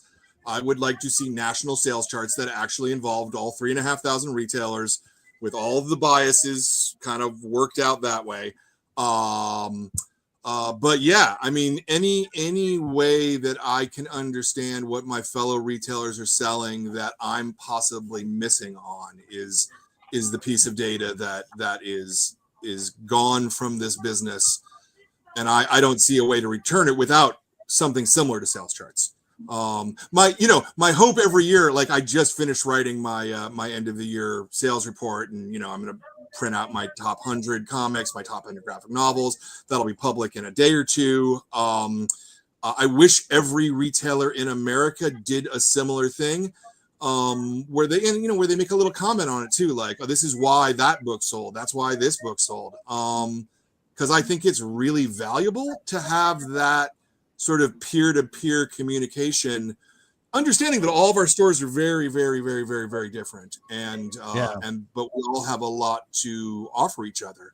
You know, this is a thing. I mean, both Tim and Jeremy. I mean, I've known both those guys for 35 years, more or less. You know, we've done, you know, DCRP meetings back in the day, Comics Pro now, and that peer-to-peer communication is the best thing. It like, even when I firmly disagree with the things that I'm saying, what I'm hearing, I always learn something. And I like to think that I'm always teaching something too. So yeah. Well, I can say that I love hearing this from both of you, because I can say that one of the things that we are working on at Prana is just that. Is you know, this is what's selling in stores right now. Your piece there, Brian, about commentary makes me realize that one of the pieces that we're missing is getting that commentary from why. Right. I think that's something that we can definitely work on. So I actually am making notes as you talk about that. I'm going to go back to my team when we produce the next month. The all right. Thing is in most cases, it's almost as much. I've got a staff member who really likes that book. Right. Yeah. You know, 90% of the time, that's actually what it is. Somebody here is a fan of this. Oh, yeah. Okay. Well, then let them run with it. You know, absolutely every time. Here, our number 7 book this year is The Many Deaths of Layla Starr, which 2 of my staff members, it's their favorite comic, and they hand sell it to everyone. That's a comic that came out 5 years ago, something like that. Yeah. And it's the number 7 best-selling comic for the year. So, you know. Well, I always tell publishers that, you know, going back to something that Tim said, I always tell them that, look, the 80-20 rule applies when you're publishing comics. 20% of your sales are going to come. I mean, 80% of your sales are going to come from 20% of the retailers who buy your product. The problem is, I've yet to see 2 publishers who have the same 20%. They all have a different list of stores that are important to them. Now, there's a whole lot of overlap. Both of you guys are on most of the overlapped lists, but there is. I mean, there's almost always some dark horse for them, who like will essentially sell better than anybody else. It's fascinating to me every time I see it that it's 100% accurate. All right, Jeremy, I've been asking people for 2 questions, and hopefully you've been listening. Can I get one big prediction for 2025 for the comics industry, and then one what we're calling a Yule boast? So something that Jeremy's going to do in 2025 that nobody's going to see coming. Well, I'm not going to run a mega marathon, so you don't have to worry about that part. Sorry, not with these knees. Even losing 80 pounds, I need at least 1 knee replacement surgery coming. So, but it's anyway. That's not that wasn't the question. What's the big thing for the industry? I think one of the big things we're going to see for the industry, and I don't have any basis for this other than just generalized feeling. Okay, is that one of the things that people. One of the reasons that my customers come to my store is a break from reality, for lack of a better description. And I think that people's views of reality in 2025 are going to take a negative turn for whatever reason. And I think that they're going to end up coming to my store and buying some escapism. And what that means, and does that mean I'm predicting an uptick? I don't know. I just think that I'm going to see more people, more customers who are here to find a way to mute whatever's going on that they don't like in their backgrounds. I believe that. I really do. I think that's a solid prediction that I would not bet against. All right, let's hear it. Yule boast. What are you going to do? Well, I've been wearing double XL t-shirts and shirts for the last 30 years. I'm gonna go to mediums this year. I'm almost there now. So that's I for me. believe that. That's an enormous boast. Okay. I can't wait to see sexy svelty Jeremy. That's There coming you in hot, go. man. Well, That's gonna be you're going to be there in great. February. I hope you. I'm targeting that. Some new clothes for February. Okay. I love it. There you go.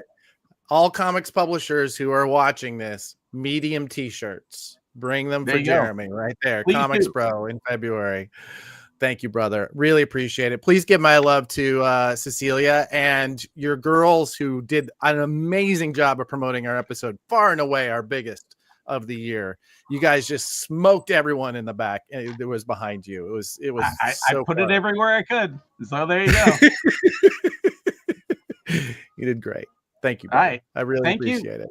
Thank you, Brian. Well, we Sir? haven't yet played the episode yet of us in our play. What did you? You and I haven't talked since then. Did you come away from that conversation with anything you're like, oh, I should have said? Oh, I mean, probably, but what's done is done, right? Like, there's no, 100%. oh, I could have argued that slightly better. Whatever. We had 2.5 hours, something absurd like that. Yeah, no, I mean, I think we did it. Yeah, just the usual. You're always wrong, and I'm always right. So Of course. I'm Why? kidding. Because I've worked in publishing, so therefore I'm always wrong. That's 100% it. Yeah. Exactly. Yeah, no, I thought it was a great interview, and I can't wait for people to see it. I think it will. Me too. I think it will be good. I think it'll spark discussion. I hope. Like that's really what my biggest hope. Earlier, Tim was talking about a publisher who is in your neighborhood, Silver Sprocket, and about how they're doing things well. They're doing things well as a retail store as well. That I think is really important to bear in mind. Their retail arm is very strong.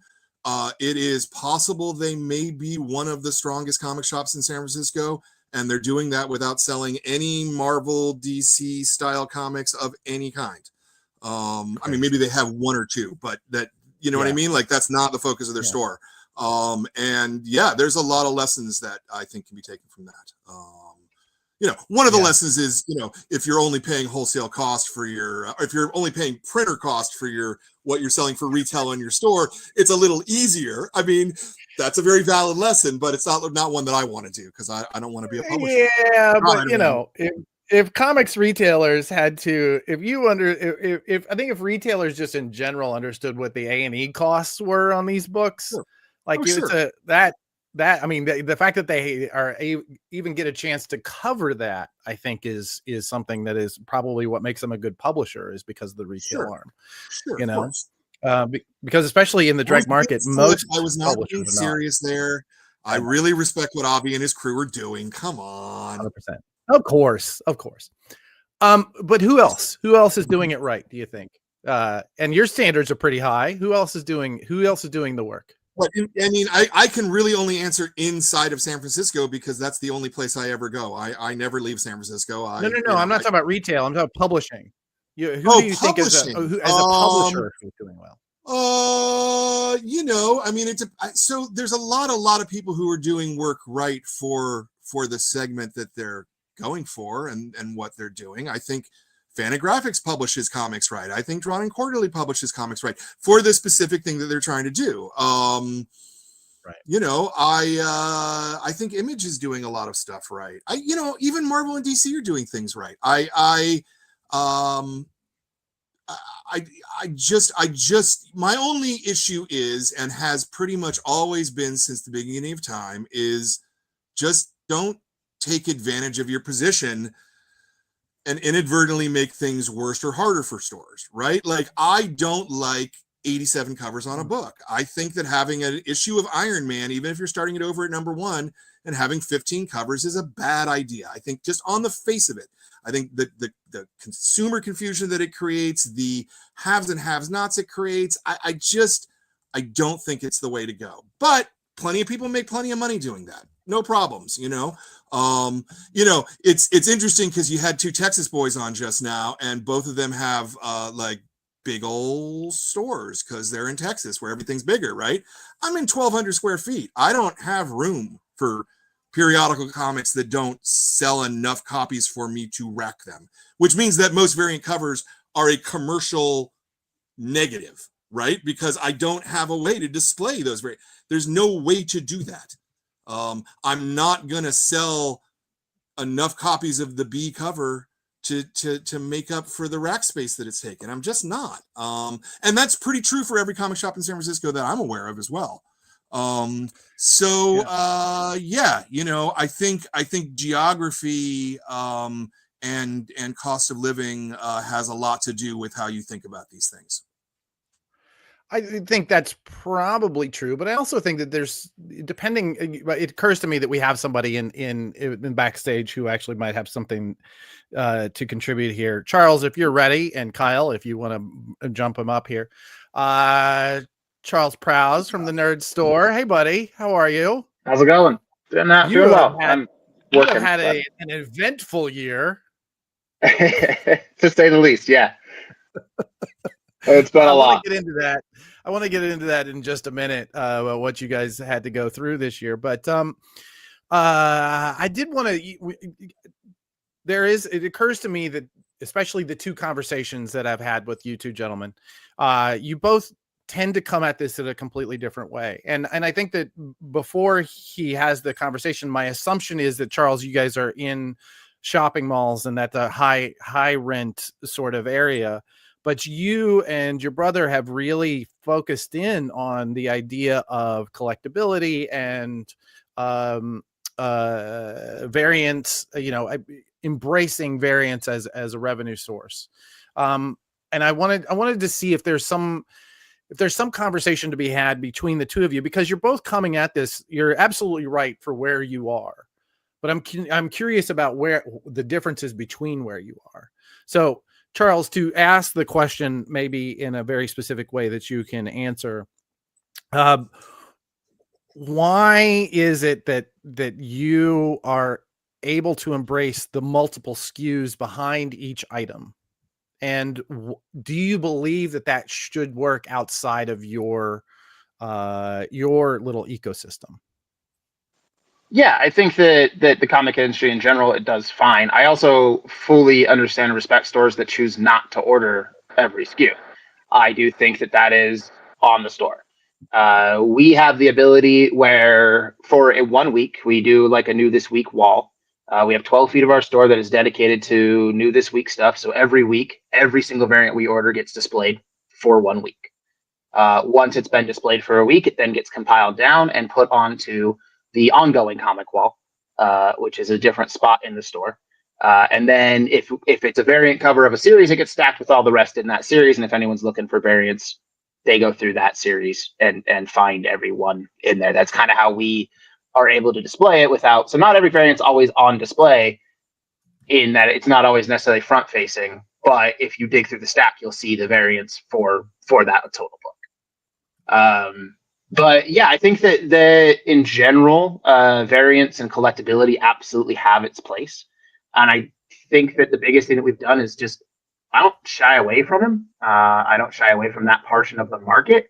And I let people tell me how they want to collect. If they only want A covers, great. I've got A covers. And I order heavier on A covers than I do on any of the variants. But I'm also not going to, just cut off my nose to spite my face and not order stuff that people are asking for, or stuff that is going to sell on my wall. Sometimes I have a hold customer that comes in, and the reason they have holds with me as opposed to the guy down the road who gives a discount for having a hold is because they know that if a variant cover comes out that they like, they can swap their A cover for the variant that's on my wall, and they can choose day of which ones they want to take home, and they have the opportunity and that option. And so I think that just embracing and allowing the customer base to dictate is the biggest portion there. And just, I mean, it's the same thing we do with like speculators and stuff. Do I dislike speculators and leeches? Yeah, sure. So you put rules in place that affect them, that helps the collector. But if people are speculating on you, they're still spending money with you. So that's fine with me too. I'll take whoever's money. Brian, how much of your product is defined by the customer interest? I mean, do you curate that experience? When it comes to periodical comics, I would say it's easily 60% or more, right, are people telling us what they want. If people tell us they want the B cover or the D cover or the Q cover, I don't give a shit. I'm totally agnostic about it at that point. If it's someone that I know that I have a customer about it, the difference for me as an individual store is I'm not interested in spending my own cash money to hope that a customer who hasn't told me will then buy that cover off the rack, right? And it's because our periodical sales are like relative to our graphic novel sales are half the number. We're 65%, let's say, book sales and 32% periodical sales. So like going deep on that kind of a thing, it usually doesn't pay off on any time that we try to do it. And I don't see anyone else in town trying to move into that space, with the exception of 8 or 9 stores over the years who have gone really hard into trying to move into that space and gone out of business within a year because they weren't able to get the right product mix on their shelves, and they ended up with all this excess material. In fact, when I sold my store, I trained them on how to order the best that I could, and I spent 3 months at least talking about, don't order a 1 in 100 if you're selling 3 copies of a book. Just don't do it. Mathematically it doesn't make sense. And they're like, oh, yeah, we agree. And what did they do their first couple of months? They ordered every 1 in 100 they possibly could. And they ended up with 97 books that they couldn't sell. And they made 500 or 600% on the 1 in 100, but they lost money on the whole part of it. And so that's where my issue is. And look, Charles, I'll tell you, this absolutely comes from running a store for 35 years and going through multiple industry whole busts. The black and white boom and bust, the wizard boom and bust. I just don't have faith in that anymore. I'd rather sell someone a complete package. Yeah, well, I think there's a way, and kind of what I'm at is in between where you're at and where those guys who order every 1 in 100, which is I don't stretch for ratio variance. If I'm naturally hitting that level, then I order the ratios, but I don't stretch to try and hit, with a few exceptions. And I'm never going to stretch more than 5 or 6 copies. If I'm a couple copies away from a 1 in 100 on a book that I'm already like, yeah, I think this is going to be pretty good, I might add a couple extra copies to make sure I get the 1 in 100 because that's going to help to hedge the bet. But I'm not going to order 97 extra copies if I'm only ordering 3 of that book. And a lot of what I'll do for variants too is I'm going to set my order numbers on the total book and my shelf copies on the book. And then if there's a really good variant, I might add 1 or 2. But typically what I do is I just split the A covers for the shelf, cut those in half, and add a variant in. So I'm still ordering the same number of the book. Sure. I'm just switching up what cover, and I'm just ordering multiple different covers. And what I found is that a lot of people will buy 2 copies. They'll buy cover A that's in their hold, and they'll buy one of the variants on the wall. And that kind of hedges my bet a little bit so that sometimes I sell out of everything, and those are great days when I have to tell somebody I'm out, because that means I sold everything I thought I would. But a lot of times what that does is it allows me to take a shot on some of those variants that I'm not 100% sold on or a little bit unsure of. But if I sell out of the A cover, if somebody wants the story, they'll buy the B cover. They don't care. Of course. And so, I think there's when we sell out of a book and we need to reorder, if the A cover is no longer available, then I will, of course, get some other cover, and I'll just pretend it's the A cover at that point. What else can you do? But I have generally found, there have been a couple of exceptions, but more often than not, when we bring in B covers, they don't sell. And we end up making those the books that are biffed, different customer bases. What can you do? I'm not saying that, in fact, I'm sure that in many ways that your path is better, no doubt, because you're making more money, you're doing better. I like being a bookstore. That's, and the collectible part of it is not part of my head or my DNA in terms of running a business. But there's absolutely nothing wrong with anybody else doing it. Yeah, I mean, I think one of the beautiful things about our industry is the amount of different ways there are to tackle the same problem. 1000%. Yeah, I could not agree more with that sentiment, and I want to thank you so much for that, Brian, and so much for the conversation that we had, and it's going to be airing in the next couple weeks. I should have had the date in front of me. I don't right now, but it's in January. What's wrong with you, dude? Come on. Listen, man, it's been you get a little bit ahead, and suddenly you're like, oh, I want to get this one out. Anyway, two things we want from you.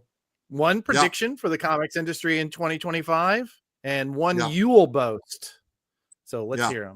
All right, my prediction. I'll be the downer prediction. I think that ordering comics is going to get a lot harder for a lot of retailers, and therefore a lot of publishers over the next year as distribution continues to consolidate and change. I can go into more depth if you want on that answer, but that's what my prediction is. It's not going to get better in the next 12 months. It's going to take at least 2 years before it gets better is my guess. The only thing that I might push back on is the idea of harder.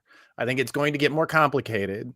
There's a difference between complicated and difficult, and there's a difference between simple and easy, right? It is going to get more complicated. But I think that we have two of the services that I think are going to make that easier for those that subscribe in the back room, and I'm going to be bringing those up. So I think that I hear what you're saying. It is going to get a lot more complicated. Yeah, I think that the issue is perhaps that the vast majority of publishers are not available anywhere other than Penguin Random House and Lunar. I'm sorry, they're not available anywhere other than Diamond. The vast majority of publishers. And that's going to be, I think, a big problem for a lot of stores, partly because of choices that those stores are making, but a lot of stores I'm hearing left and right, I'm not ordering from Diamond at all anymore. And so a lot of material is going to lose access to the market. I think that there's a lot of that going on. There's no question. And that's the thing that keeps me up at night is, how many, a lot of my work is bringing independently product to market, and how to do that is definitely going to get harder. So I'm with you on that one. Awesome, buddy. And your Yule boast. So again, this can be fictional, right? This is not. Sure. Okay, great. Because the last two were like actually serious things. They're going to lose 4 sizes in weight. They're going to run a marathon. Jesus fucking Christ. I'm not doing either of those things. So my Yule boast will be this year I'm going to work really, really hard, and I'm probably going to get the job to become publisher of Marvel Comics and fix it all for everybody. I have no doubt Dan Buckley should be quaking in his boots. Brian, I cannot wait. I cannot wait to see you. You feel free to stick around because I am going to try and bring everybody who's still here back when we come at the end. But we'll see how much longer you go. Actually, I got to put the comics on the shelf in a second. So go put them comics up. Love it. Yeah. Awesome, Happy New Year to you. Happy New Year to you too, buddy. Thank you so much for being a part of this. This has been wonderful. Thanks, Charles. Thanks, thank you, Charles. Dude, what? Since you and I talk. Jesus. Yeah. It's been busy. What happened, dude? I mean, tell me the story. Yeah. Tell me the story about what happened to your store this year. All right. So our main store, we'll start in August. We decided to close down one of our third stores and move its locations. So we got it moved. We got it opened into its new location in September. I think we covered that one last time I was on. I just finished up that move. I think so. Yeah, we were talking about that. It was mid. I think you were in the middle of it or something. Yeah. And so right as we get that one settled, about a month into settling down the new location, setting things up and getting things going, I get a phone call at 7 a.m. on October 30th that the store is under about 3 inches of water. Our main store, our 9,000 square foot location, is covered in about 3 inches of water throughout almost the entire thing. Now, listen, I know that we do get deep in the weeds here in this show, and I do like to bring it back to a more civilian point of view occasionally, so that somebody other than the 6 people who are waiting backstage will actually watch it. So to do that, I need to point out that comics are mostly made of paper. Yeah, and paper and yeah. water. Turns out, not really also such all a like the good storage, combination. all the storage boxes for comics are also mostly made of paper, That's true. and it just sucks all that water right into those boxes. So even the ones that are bagged and boarded are now moldy because they sucked the protector for them sucked all the water in and just held it there. We had it. Stop calling it a protector. No, That's just not that. Kind of. It ended up being that the main water line to our mall burst. It put out about an estimated 1.3 million gallons of water. And it happened right outside the back door to our new store that we had just gotten into. We'd only been in the new space for about a year. And then that exploded. And we had 1.3 million gallons of water rush through our store. Weirdly, we're the only store in the mall that got affected. It was us, a storage shed, and an empty space. It's everyone else is because fine. you sucked up 1.2 million gallons of water. Everybody else just dealt with a little bit of what was left. They were just a little bit of dribble. We were the one that had all of it. We had a storage room in the back of our store that is about a 15 by 10 room. Yeah. Maybe a little bit bigger than that. It was stacked Jenga style with long boxes, so 3 by 3, floor to ceiling, wall to wall. There was several, probably about close to 1,000 long boxes in there, completely full. And the whole bottom row of that got trashed because that room, just the whole bottom row got flooded. Luckily, everything that was on top is fine, but we lost about 45 or 50 long boxes. The water, it turns out, is because the way it happened is it churned up for almost a full hour underground before anything burst and anyone noticed. And so it turned out a 10-foot cavern under the mall and under our store, nearly putting us into a sinkhole. Luckily, that didn't happen. But it churned up all of this mud. And so once all the pressure was able to build up in there and it was just running, it burst out into our store, pushing all of the mud and all of the water and everything, which means that the water is considered category 3. So that means it's the same dirtiness level as sewage. Which it's not actual sewage. It was clean water at one point. It just churned up a bunch of dirt. But that does mean that, legally speaking, we have to throw away everything the water touched, including the floors and the walls. And so we got forcibly moved. It was the same weekend that we throw our convention. So I throw a convention in the mall every year. The second weekend of November. That was also the weekend that we were moving our store. The entire concept with the convention is, why bring our store to a convention if we can bring a convention to our store? And then this year we didn't have a store to have a convention at because it was in between 2 stores. So we were open with like a quarter of our store during the con. And then we had to close down for a couple of days. Luckily, the mall has been great to work with. They found a location for us on property that's just outside the mall that was able to hold most of our stuff. It's a little bit smaller. We have like 6 pods worth of stuff outside that we can't quite fit in. We have to figure out what to do with still. But we got set up for the holidays and things are all right. And like we got stabilized a little bit towards the end of November. But it has been one hell of a few months. I have no doubt. Oh, and then on top of that, so they told us the construction would be, because they just have to rip out 2 feet of drywall, 2 feet up. Once they got us moved out, they could go in, rip out 2 feet up of drywall, rip out our floors, replace them. It would take 3 weeks. No permits needed. It's all cosmetic. It should be fine. They'll have guys in there. It'll take 3 weeks. So we were expecting all of the construction to be done mid-December so that we could move in at the end of, or at the beginning of January. Wait through the holidays, get past the busy season, being in a mall. Right as we hit the dead season, move back in, close down. It's fine. In doing this, they found asbestos in our floors. And the tiles underneath the floors. So they thought they were going to have to do an abatement. Then we find out there's like a sealant you can put on it that dries like stained concrete. They'll take a couple extra days, but we can do that. And that'll clean up and dry out any of the mold potential. So that was good. Everything was fine. They then went to cut the wall out 2 feet up. And when doing so, they found a wall built behind our wall. Turns out our wall was built in front of another wall. And that wall is a full asbestos wall that also got completely soaked in this water. So Basically, they have just to. like a shit onion. You just keep pulling Yeah. back Just layers, keeps going.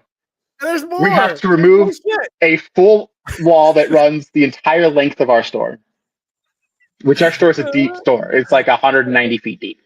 They have to remove that entire wall. Then they have to bring out asbestos abatement because they can't just seal that off. But because it was soaked in water, they have to remove it, and they can't just seal it off because normally they just build a wall in front, like we apparently did, and it's fine because asbestos is fine as long as it's covered. So now they have to also get out asbestos abatement, which now means permits, which now means all of this other construction costs and fighting with the insurance company. And we found this out early December. Well, what's true about all office jobs in December? They take the whole month off. So I've got no permit. We've got no approval from the insurance companies yet. So we were expecting to be moving in next week, and they haven't been able to do any construction or any of the work because they haven't got any of the permits or any of the people to work on it. And that won't be starting now until mid-January if we're lucky. So I'll be back in to already the store in like March if I'm lucky. Yeah, it's fun. Well, thank you. That is the crazy story. But this does lean to something that I wanted to discuss, just kind of in general, broadly, which is, I think personally, I think direct market is worth, it's worth supporting in any way that we can. It is one of those things that allows people to independently create businesses, both as retailers, but also as publishers. Without the direct market, 90%, 95% of the publishers that are able to launch would not be able to launch. So it's worth saving. It's worth supporting. And you having gone through what for a business could possibly be the biggest stumbler the biggest, it could put you out of business, right? Very well, what you've just gone through. We were very scared of that. I have no doubt. Before I finish asking this question, I realize I have an opportunity to bring in somebody. So I'm going to pause before I finish the question. And I'm going to ask Joe Murray, who is the current president of Comics Pro. Oh, Joe, hello. Hey. How you doing, buddy? You're muted. Joe Murray owns Captain Blue Hen in Captain Blue Hen Comics. Where is it exactly in the world? Newark, Delaware. Newark, Delaware. Excellent. Let's see. Right. So, Joe, I'm going to be asking this question and hopefully getting a response from you in your capacity as president of Comics Pro. What could this industry have done, or has it done, to support you during this period? Because obviously we don't want you and your brother to go out of business. We need you there doing what you're doing. Is there some need that you found during this process that you feel like should have been better and easier? And is it even an impossible thing for an organization, like Comics Pro or Bink or even Prana or a publisher to do in order to help you through this period?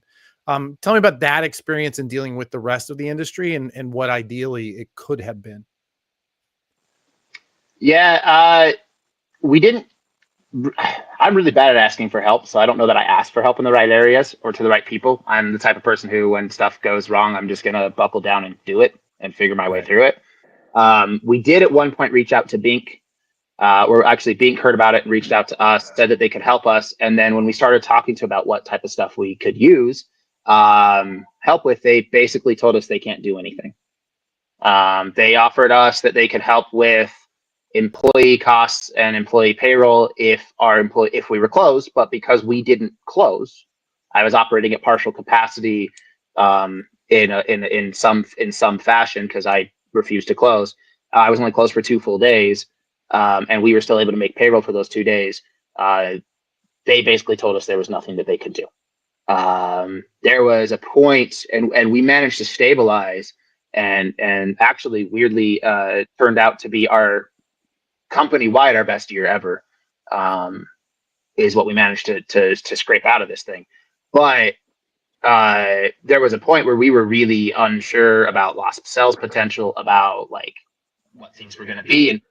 And moving out of the mall, we ended up with a 30% dip in total traffic, in our total sales on the month. Sales numbers were high, but our total transactions were low. So luckily, my employee stepped up in a big way and managed to make it so our dip on the month was only a couple $1,000s, which is miraculous for the level that we were at. That's about 1% difference is all that we managed to make. But our total transactions were down substantially. And early on, we were really concerned that those total transactions were that was going to be the case, and we weren't going to be able to pull out of this. And we weren't really sure what it looked like. But we reached out and tried to ask for just guidance as much as anything. Like, we didn't even know what we could ask for, or what there was to ask for, or what type of help there was. We wanted to see if there was any help with rent, if we could find any help with employee costs. We had to hire extra employees and do a whole bunch of stuff to try and get the move done. We were billing all of that back to the insurance company, luckily. But we have no idea what they're going to offer, what they're going to pay, who's covering what lost product. Like, that's still a battle to be had. We're still trying to figure out where all that's at. But ultimately, I mean, our friends over at Ghost Machine sent us a care package, and that's about as far as anyone in the industry helped. Wow. Okay. Joe, how should our industry be responding to this kind of thing? Like, every week, if your social media feed, it looks like mine, every week somebody has a car driving through a front window, somebody is being flooded, something's on fire, somebody's been burgled to the point of destruction. How should we as an industry be responding to this kind of tragedy when it is our retail partners who we need to be healthy? Well, Comics Pro, I know, because I've personally been trying to do this, is to try to get ahead of that. So somebody has like a checklist beforehand if something goes terribly pear-shaped. And we've had the discussions with Bink. And I know that, it sucks that Bink wasn't able to help with anything specific, monetarily, but they do have resources with regards to like disruption of business things and stuff, and we don't know to ask for that. We don't know who to call when your store suddenly becomes an unintentional drive-through. Colin said, there's some number like 1-800 fix my damn door or something like that can come along and patch everything up. So we're trying to get ahead of that so that it could be something that can be incorporated into everybody's sort of handbag or handbook or emergency red folder.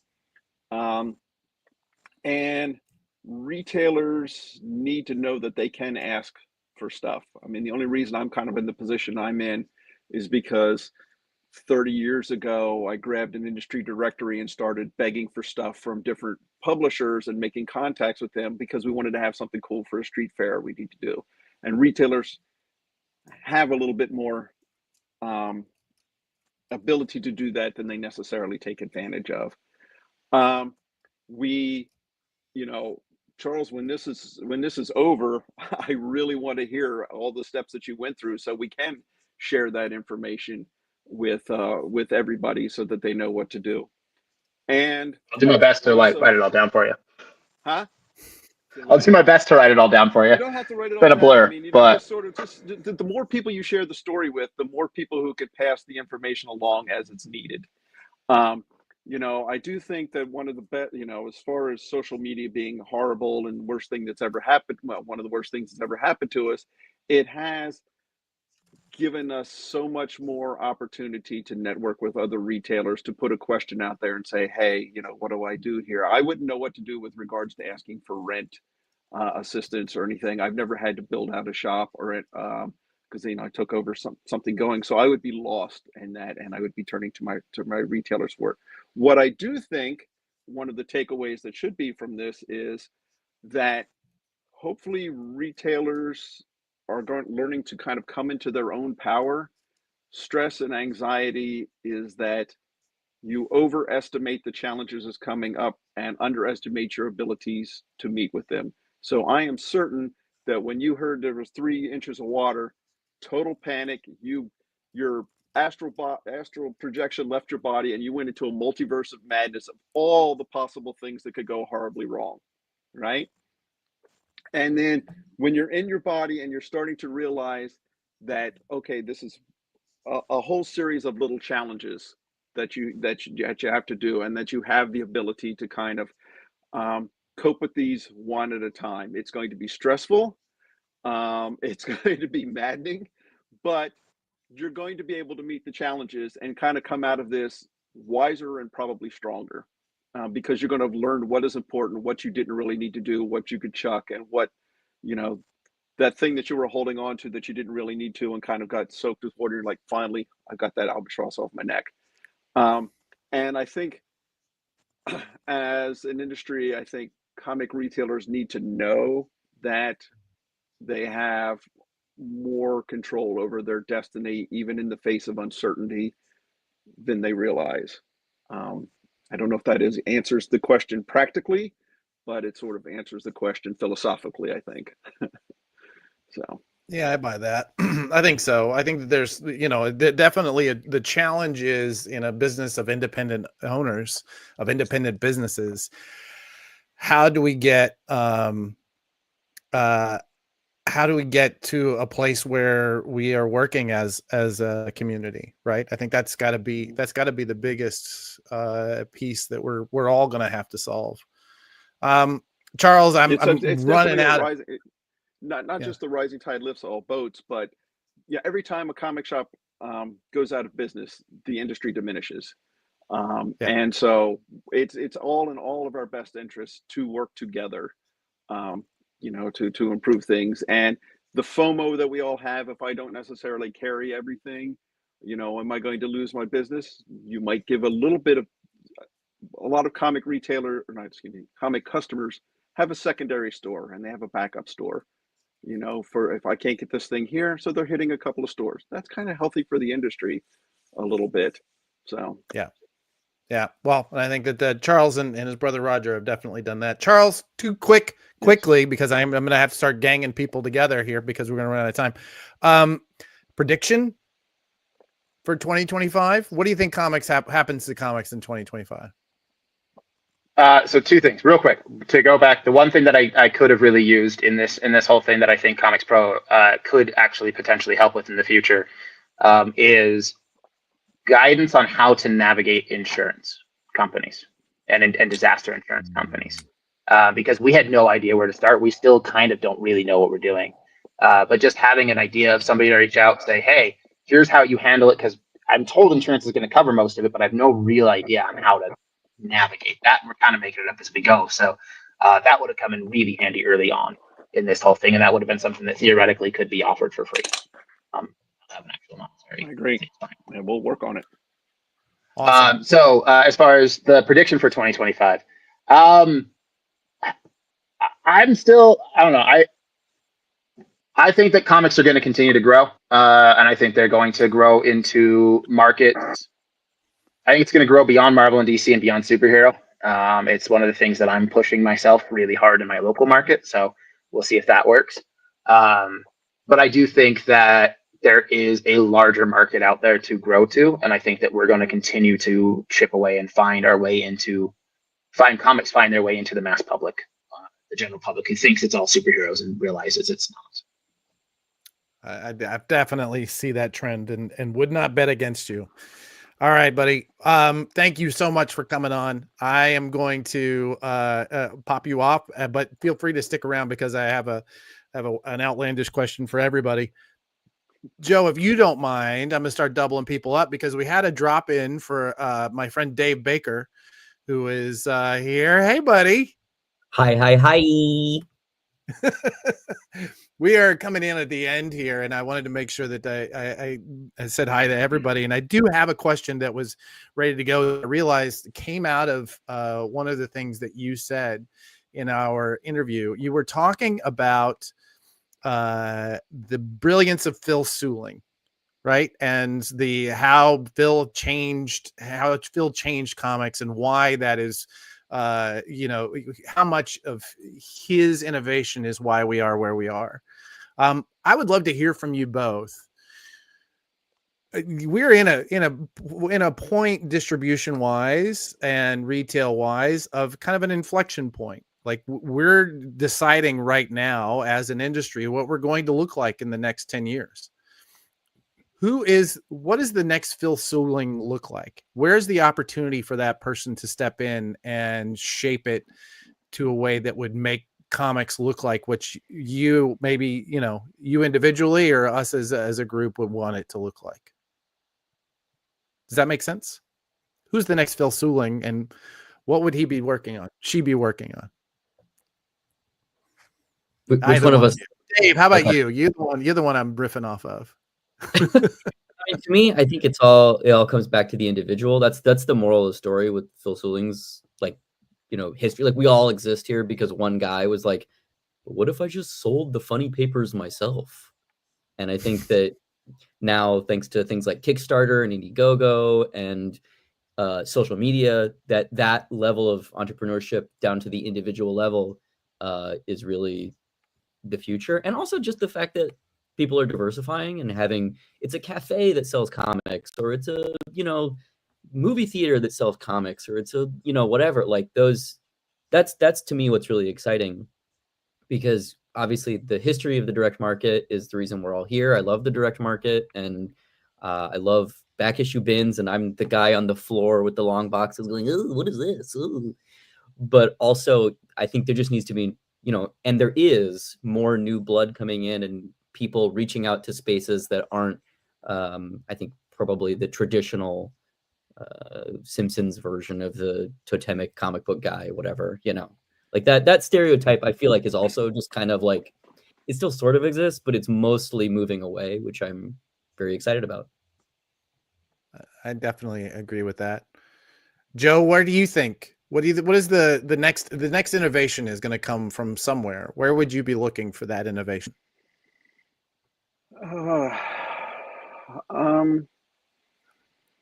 I don't know exactly. I think that we have sort of three tiers of comic retailers. You have big guys, you have the middle of the bell curve, and then you have, you know, the smaller shops who have a little bit less options with regards to alternative distribution because of minimums and things like that.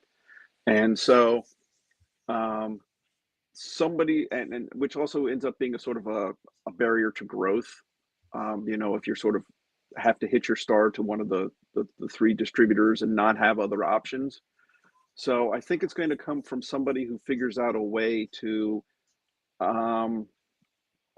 sort of figures out a way to work around those, like a pub easy that gets you around minimums somehow, like whether it's group sourced or something. I'm not sure exactly what to call it, but something that gives you a little bit of options without having to necessarily hit tiers that you can't necessarily sustain regularly.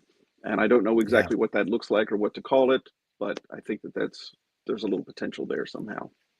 I love that. I love that as the prompt for whatever that innovation is going to look like. Right. I mean, it also would be great for toys and other kind of things too, where, you know, scale definitely, volume and scale sort of keeps you out of that market, and finding some way to co-op it or something so that you can, you know, smaller shops can get into that. Yeah, 100%. I'm sorry to cut you both shorter, because I could go another hour with both of you. But quickly, 2025 prediction, and play this one straight. What do you think? What do you think happens in the next year for comics in general? Joe, let's have you go first. 2025 is one huge question mark. My magic 8 ball just says ask again later, because I cannot see anything past third week of June or January. I have no idea what's going to happen and how that's going to affect things. I gotcha. For me, my prediction is that I'm going to just be having more faith in myself and my abilities, to cope with stuff. And so I'm not just going to be able to run with or adapt or judo throw whatever comes my way into something positive, but I cannot predict what that's going to be. So I definitely understand that murkiness. What about you, Dave? I mean, I think the thing I hope to see is like a big momentum swing for single issues. Like obviously the trade market and, you know, all age comics and manga are doing really well, but I would love to see a big kind of like boom in the single issue direct market stuff, coasting off of things like the Ultimate Comic success and Absolute Comic success. And I hope that momentum builds. I feel like for the past like 3 years, I've been like, man, it can't get any worse. We're gonna get that we're gonna get that Bendis Ultimate Spider-Man bounce soon. Like somebody's gonna do something weird and it's gonna be really cool. And maybe that was Ultimates and Absolute. I don't know. But I'm hoping it was just the beginning of whatever happens next. I being somebody who spent a lot of time looking at the industry data these days, I don't have any problem believing that that's exactly what will happen.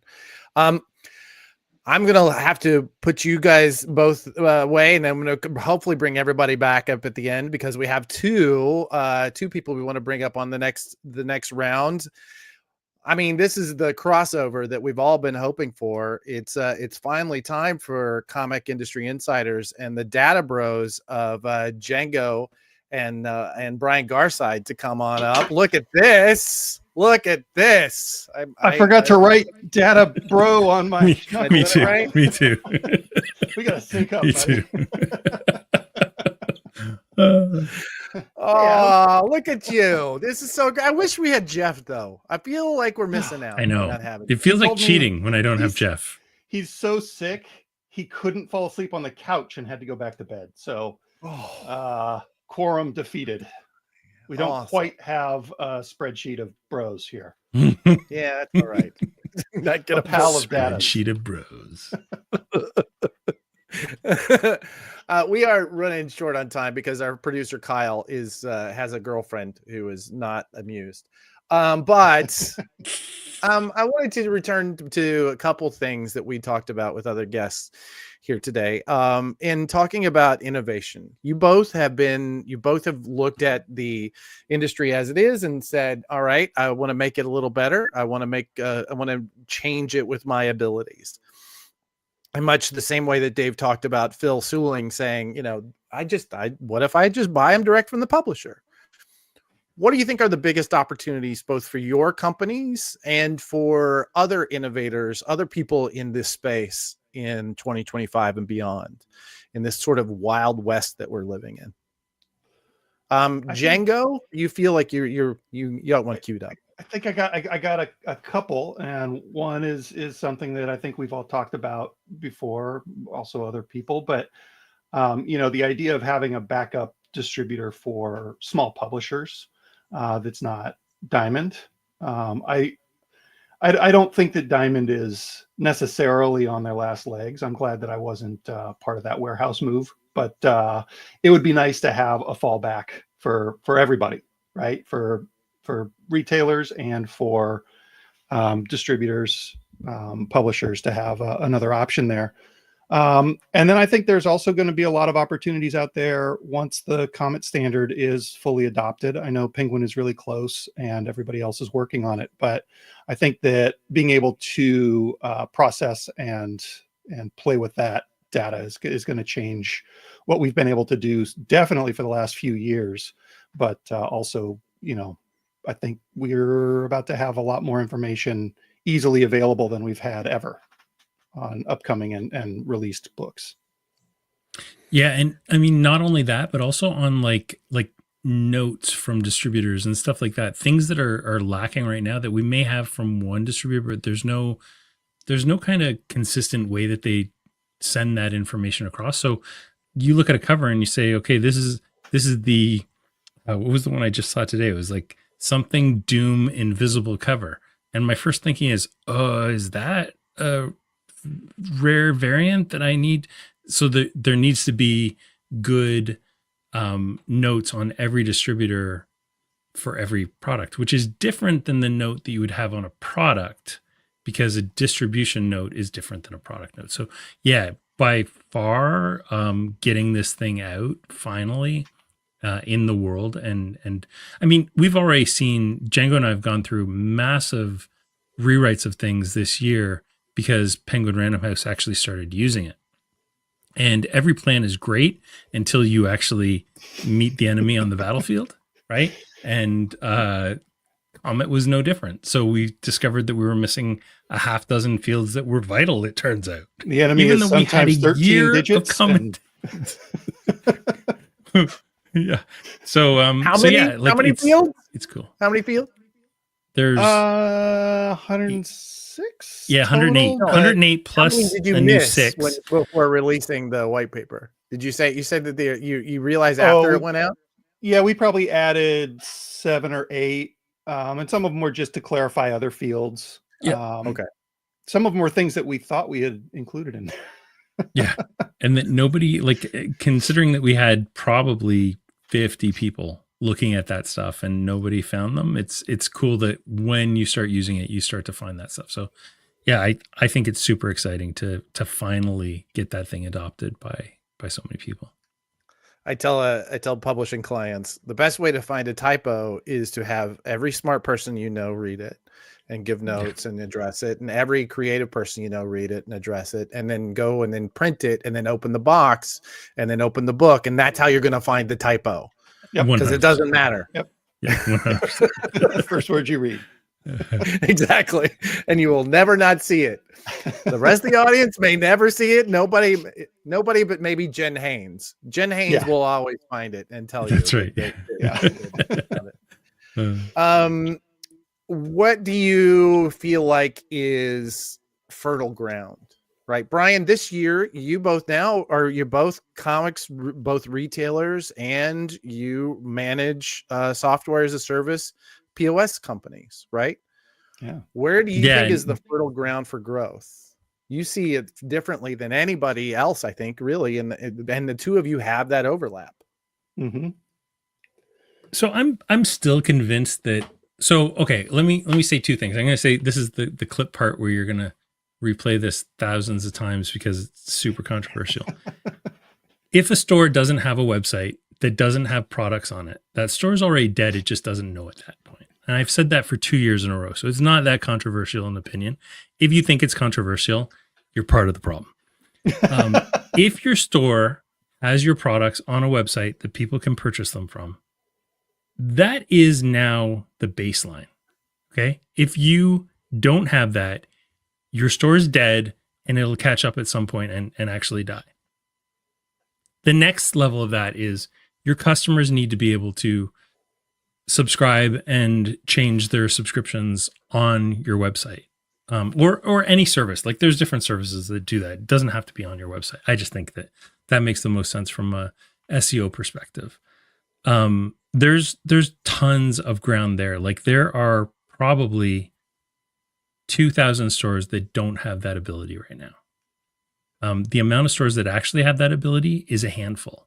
So if you're among that handful of stores that has that ability, you are so far ahead of your competition, it's not funny. And everybody else needs to catch up. And if they don't catch up in the next year, I think that's going to be the next version of a zombie store, is a store that can't allow its customers to subscribe and manage their pulls and everything online. And that is your biggest driver of what you're going to order in store. Without that information, you're making guesses. When you know that you have 75 people that want Absolute Batman, you can take a pretty easy guess on how many extra copies you're going to get, right? But if you have no idea, you are hoping and praying that those people come in. And I just don't think hope and prayer is a good way to run a business in 2025. That's good. So that's a long soundbite, Brian. Yeah, it was so long. Really long. The zombie part. Just clip the zombie part, and then we're done. Zombies. Your store's already dead. Kyle, that's what we're clipping, buddy. Just the Canadian ray of sunshine, Brian Garside, everyone. No, I am. I'm so positive, though. I am so positive. So the question is, what is the fertile ground? I think for comic stores, the fertile ground is diversification, and whatever lines you aren't carrying, that's what you should figure out how to carry. We've been really lucky in our store to have kind of accidentally diversified a lot pre-lockdown, and coming out of that, we were a stronger, healthier store. And I think that part of that was because when there were no comics for a few weeks, we were able to sell other stuff.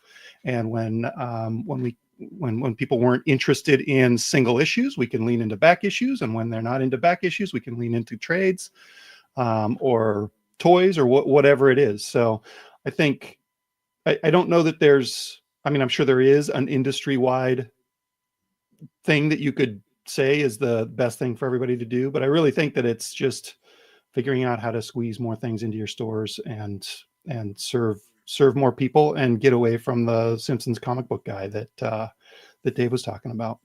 And look, like, I think the best stores that I've seen have high turnover of product, and they have stuff that has high margin, right? Like, if you've got, so your weekly comics are going to give you this much margin every time, right? It's going to be consistently, you know exactly what your margin on new comics is. Your margin on back issues can be significantly higher. Your margin on Pokemon cards, especially singles, can be significantly higher. You have to have enough of a product mix that your margins are always going to stay high too, right? So yeah, it's like it can't just rely on new comics in 2025. That's the other thing, right? Like, that is going to get you at best a 50% margin at best, but you're never going to hit that margin on that. Yeah. 100%. Anything where you can control the margin, or that margin, gives you more room to wiggle, is going to be essential. Excellent. Quick, straight predictions for 2025. Brian, I feel like you've been percolating on this. What do you think? What is the comics industry? What are we ready for? By May, I think all 3 distributors will be fully adopting Comet Standard. We've already seen PRH is pretty far down that path. We know that Lunar is very close. And I think, like, Diamond has had really good conversations, and I know they're doing the work. So if everything falls into play, I think by May we'll have Comet fully adopted. And I think sales charts are going to make such a big difference. When you think any other industry, right? When you have, like, what are the top 10 movies? Those are the movies you want to go see. When we start to know what the top 10 comics are, those are the ones that people are going to be chasing. And I think the sales charts is going to make a big difference. And I think the 3 of us have got to, put our fists together and go team. Make that happen. All right, let's go. Django, what do you think? Predictions? Serious predictions. I've been thinking for 2 hours about completely non-serious predictions, but we're going to do that one next. Yeah, my serious prediction is that Diamond's going to kind of pull out of this thing that's happening right now. And I think they're going to stabilize in the next few months, and everybody's going to be a lot more relaxed about that while things are going well. My other prediction would be that this is either going to be a really good year for comic stores or a really hard year for comic stores. And until late January, I don't think we're going to know which direction that's heading. So I'm really curious to see what happens there. And I hope everybody's preparing for some lean times, and also preparing their brains for something gangbusters, because I think it could go either way really easily for everybody. I'll build on that, Django. I think based on 2017 and what we saw last time, 2025 will be fine. 2026 is going to be a bear. It's a little shaky. It's going to be a real rough year. And 2027 could be worse than 2026. So yeah, for sure. 2025, I think, will be okay. Save your money. Yeah, for sure. Honestly. Yeah. All right. Well, not to be a bummer Kyle, or anything. No, that's so good. I'm so glad you guys ended this on such a downer.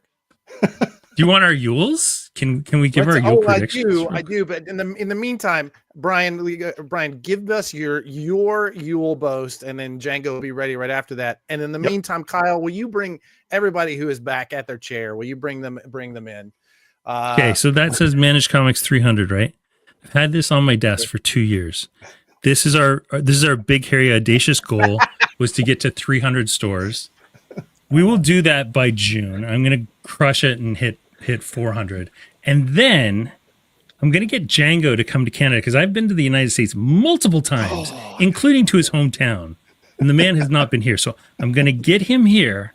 And then we're going to have that discussion about how we merge the two companies. Oh my God. Managed Comic Shop Assistant. It just rolls off the tongue. Comic Shop Manager Assistant. That's my big, hairy, audacious goal. Django?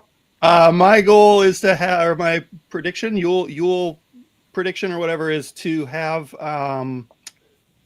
our stores' customers managing their subscriptions online so that they're not zombie stores like Brian's been calling us. Did I shoot that across your bow? Oh, nasty.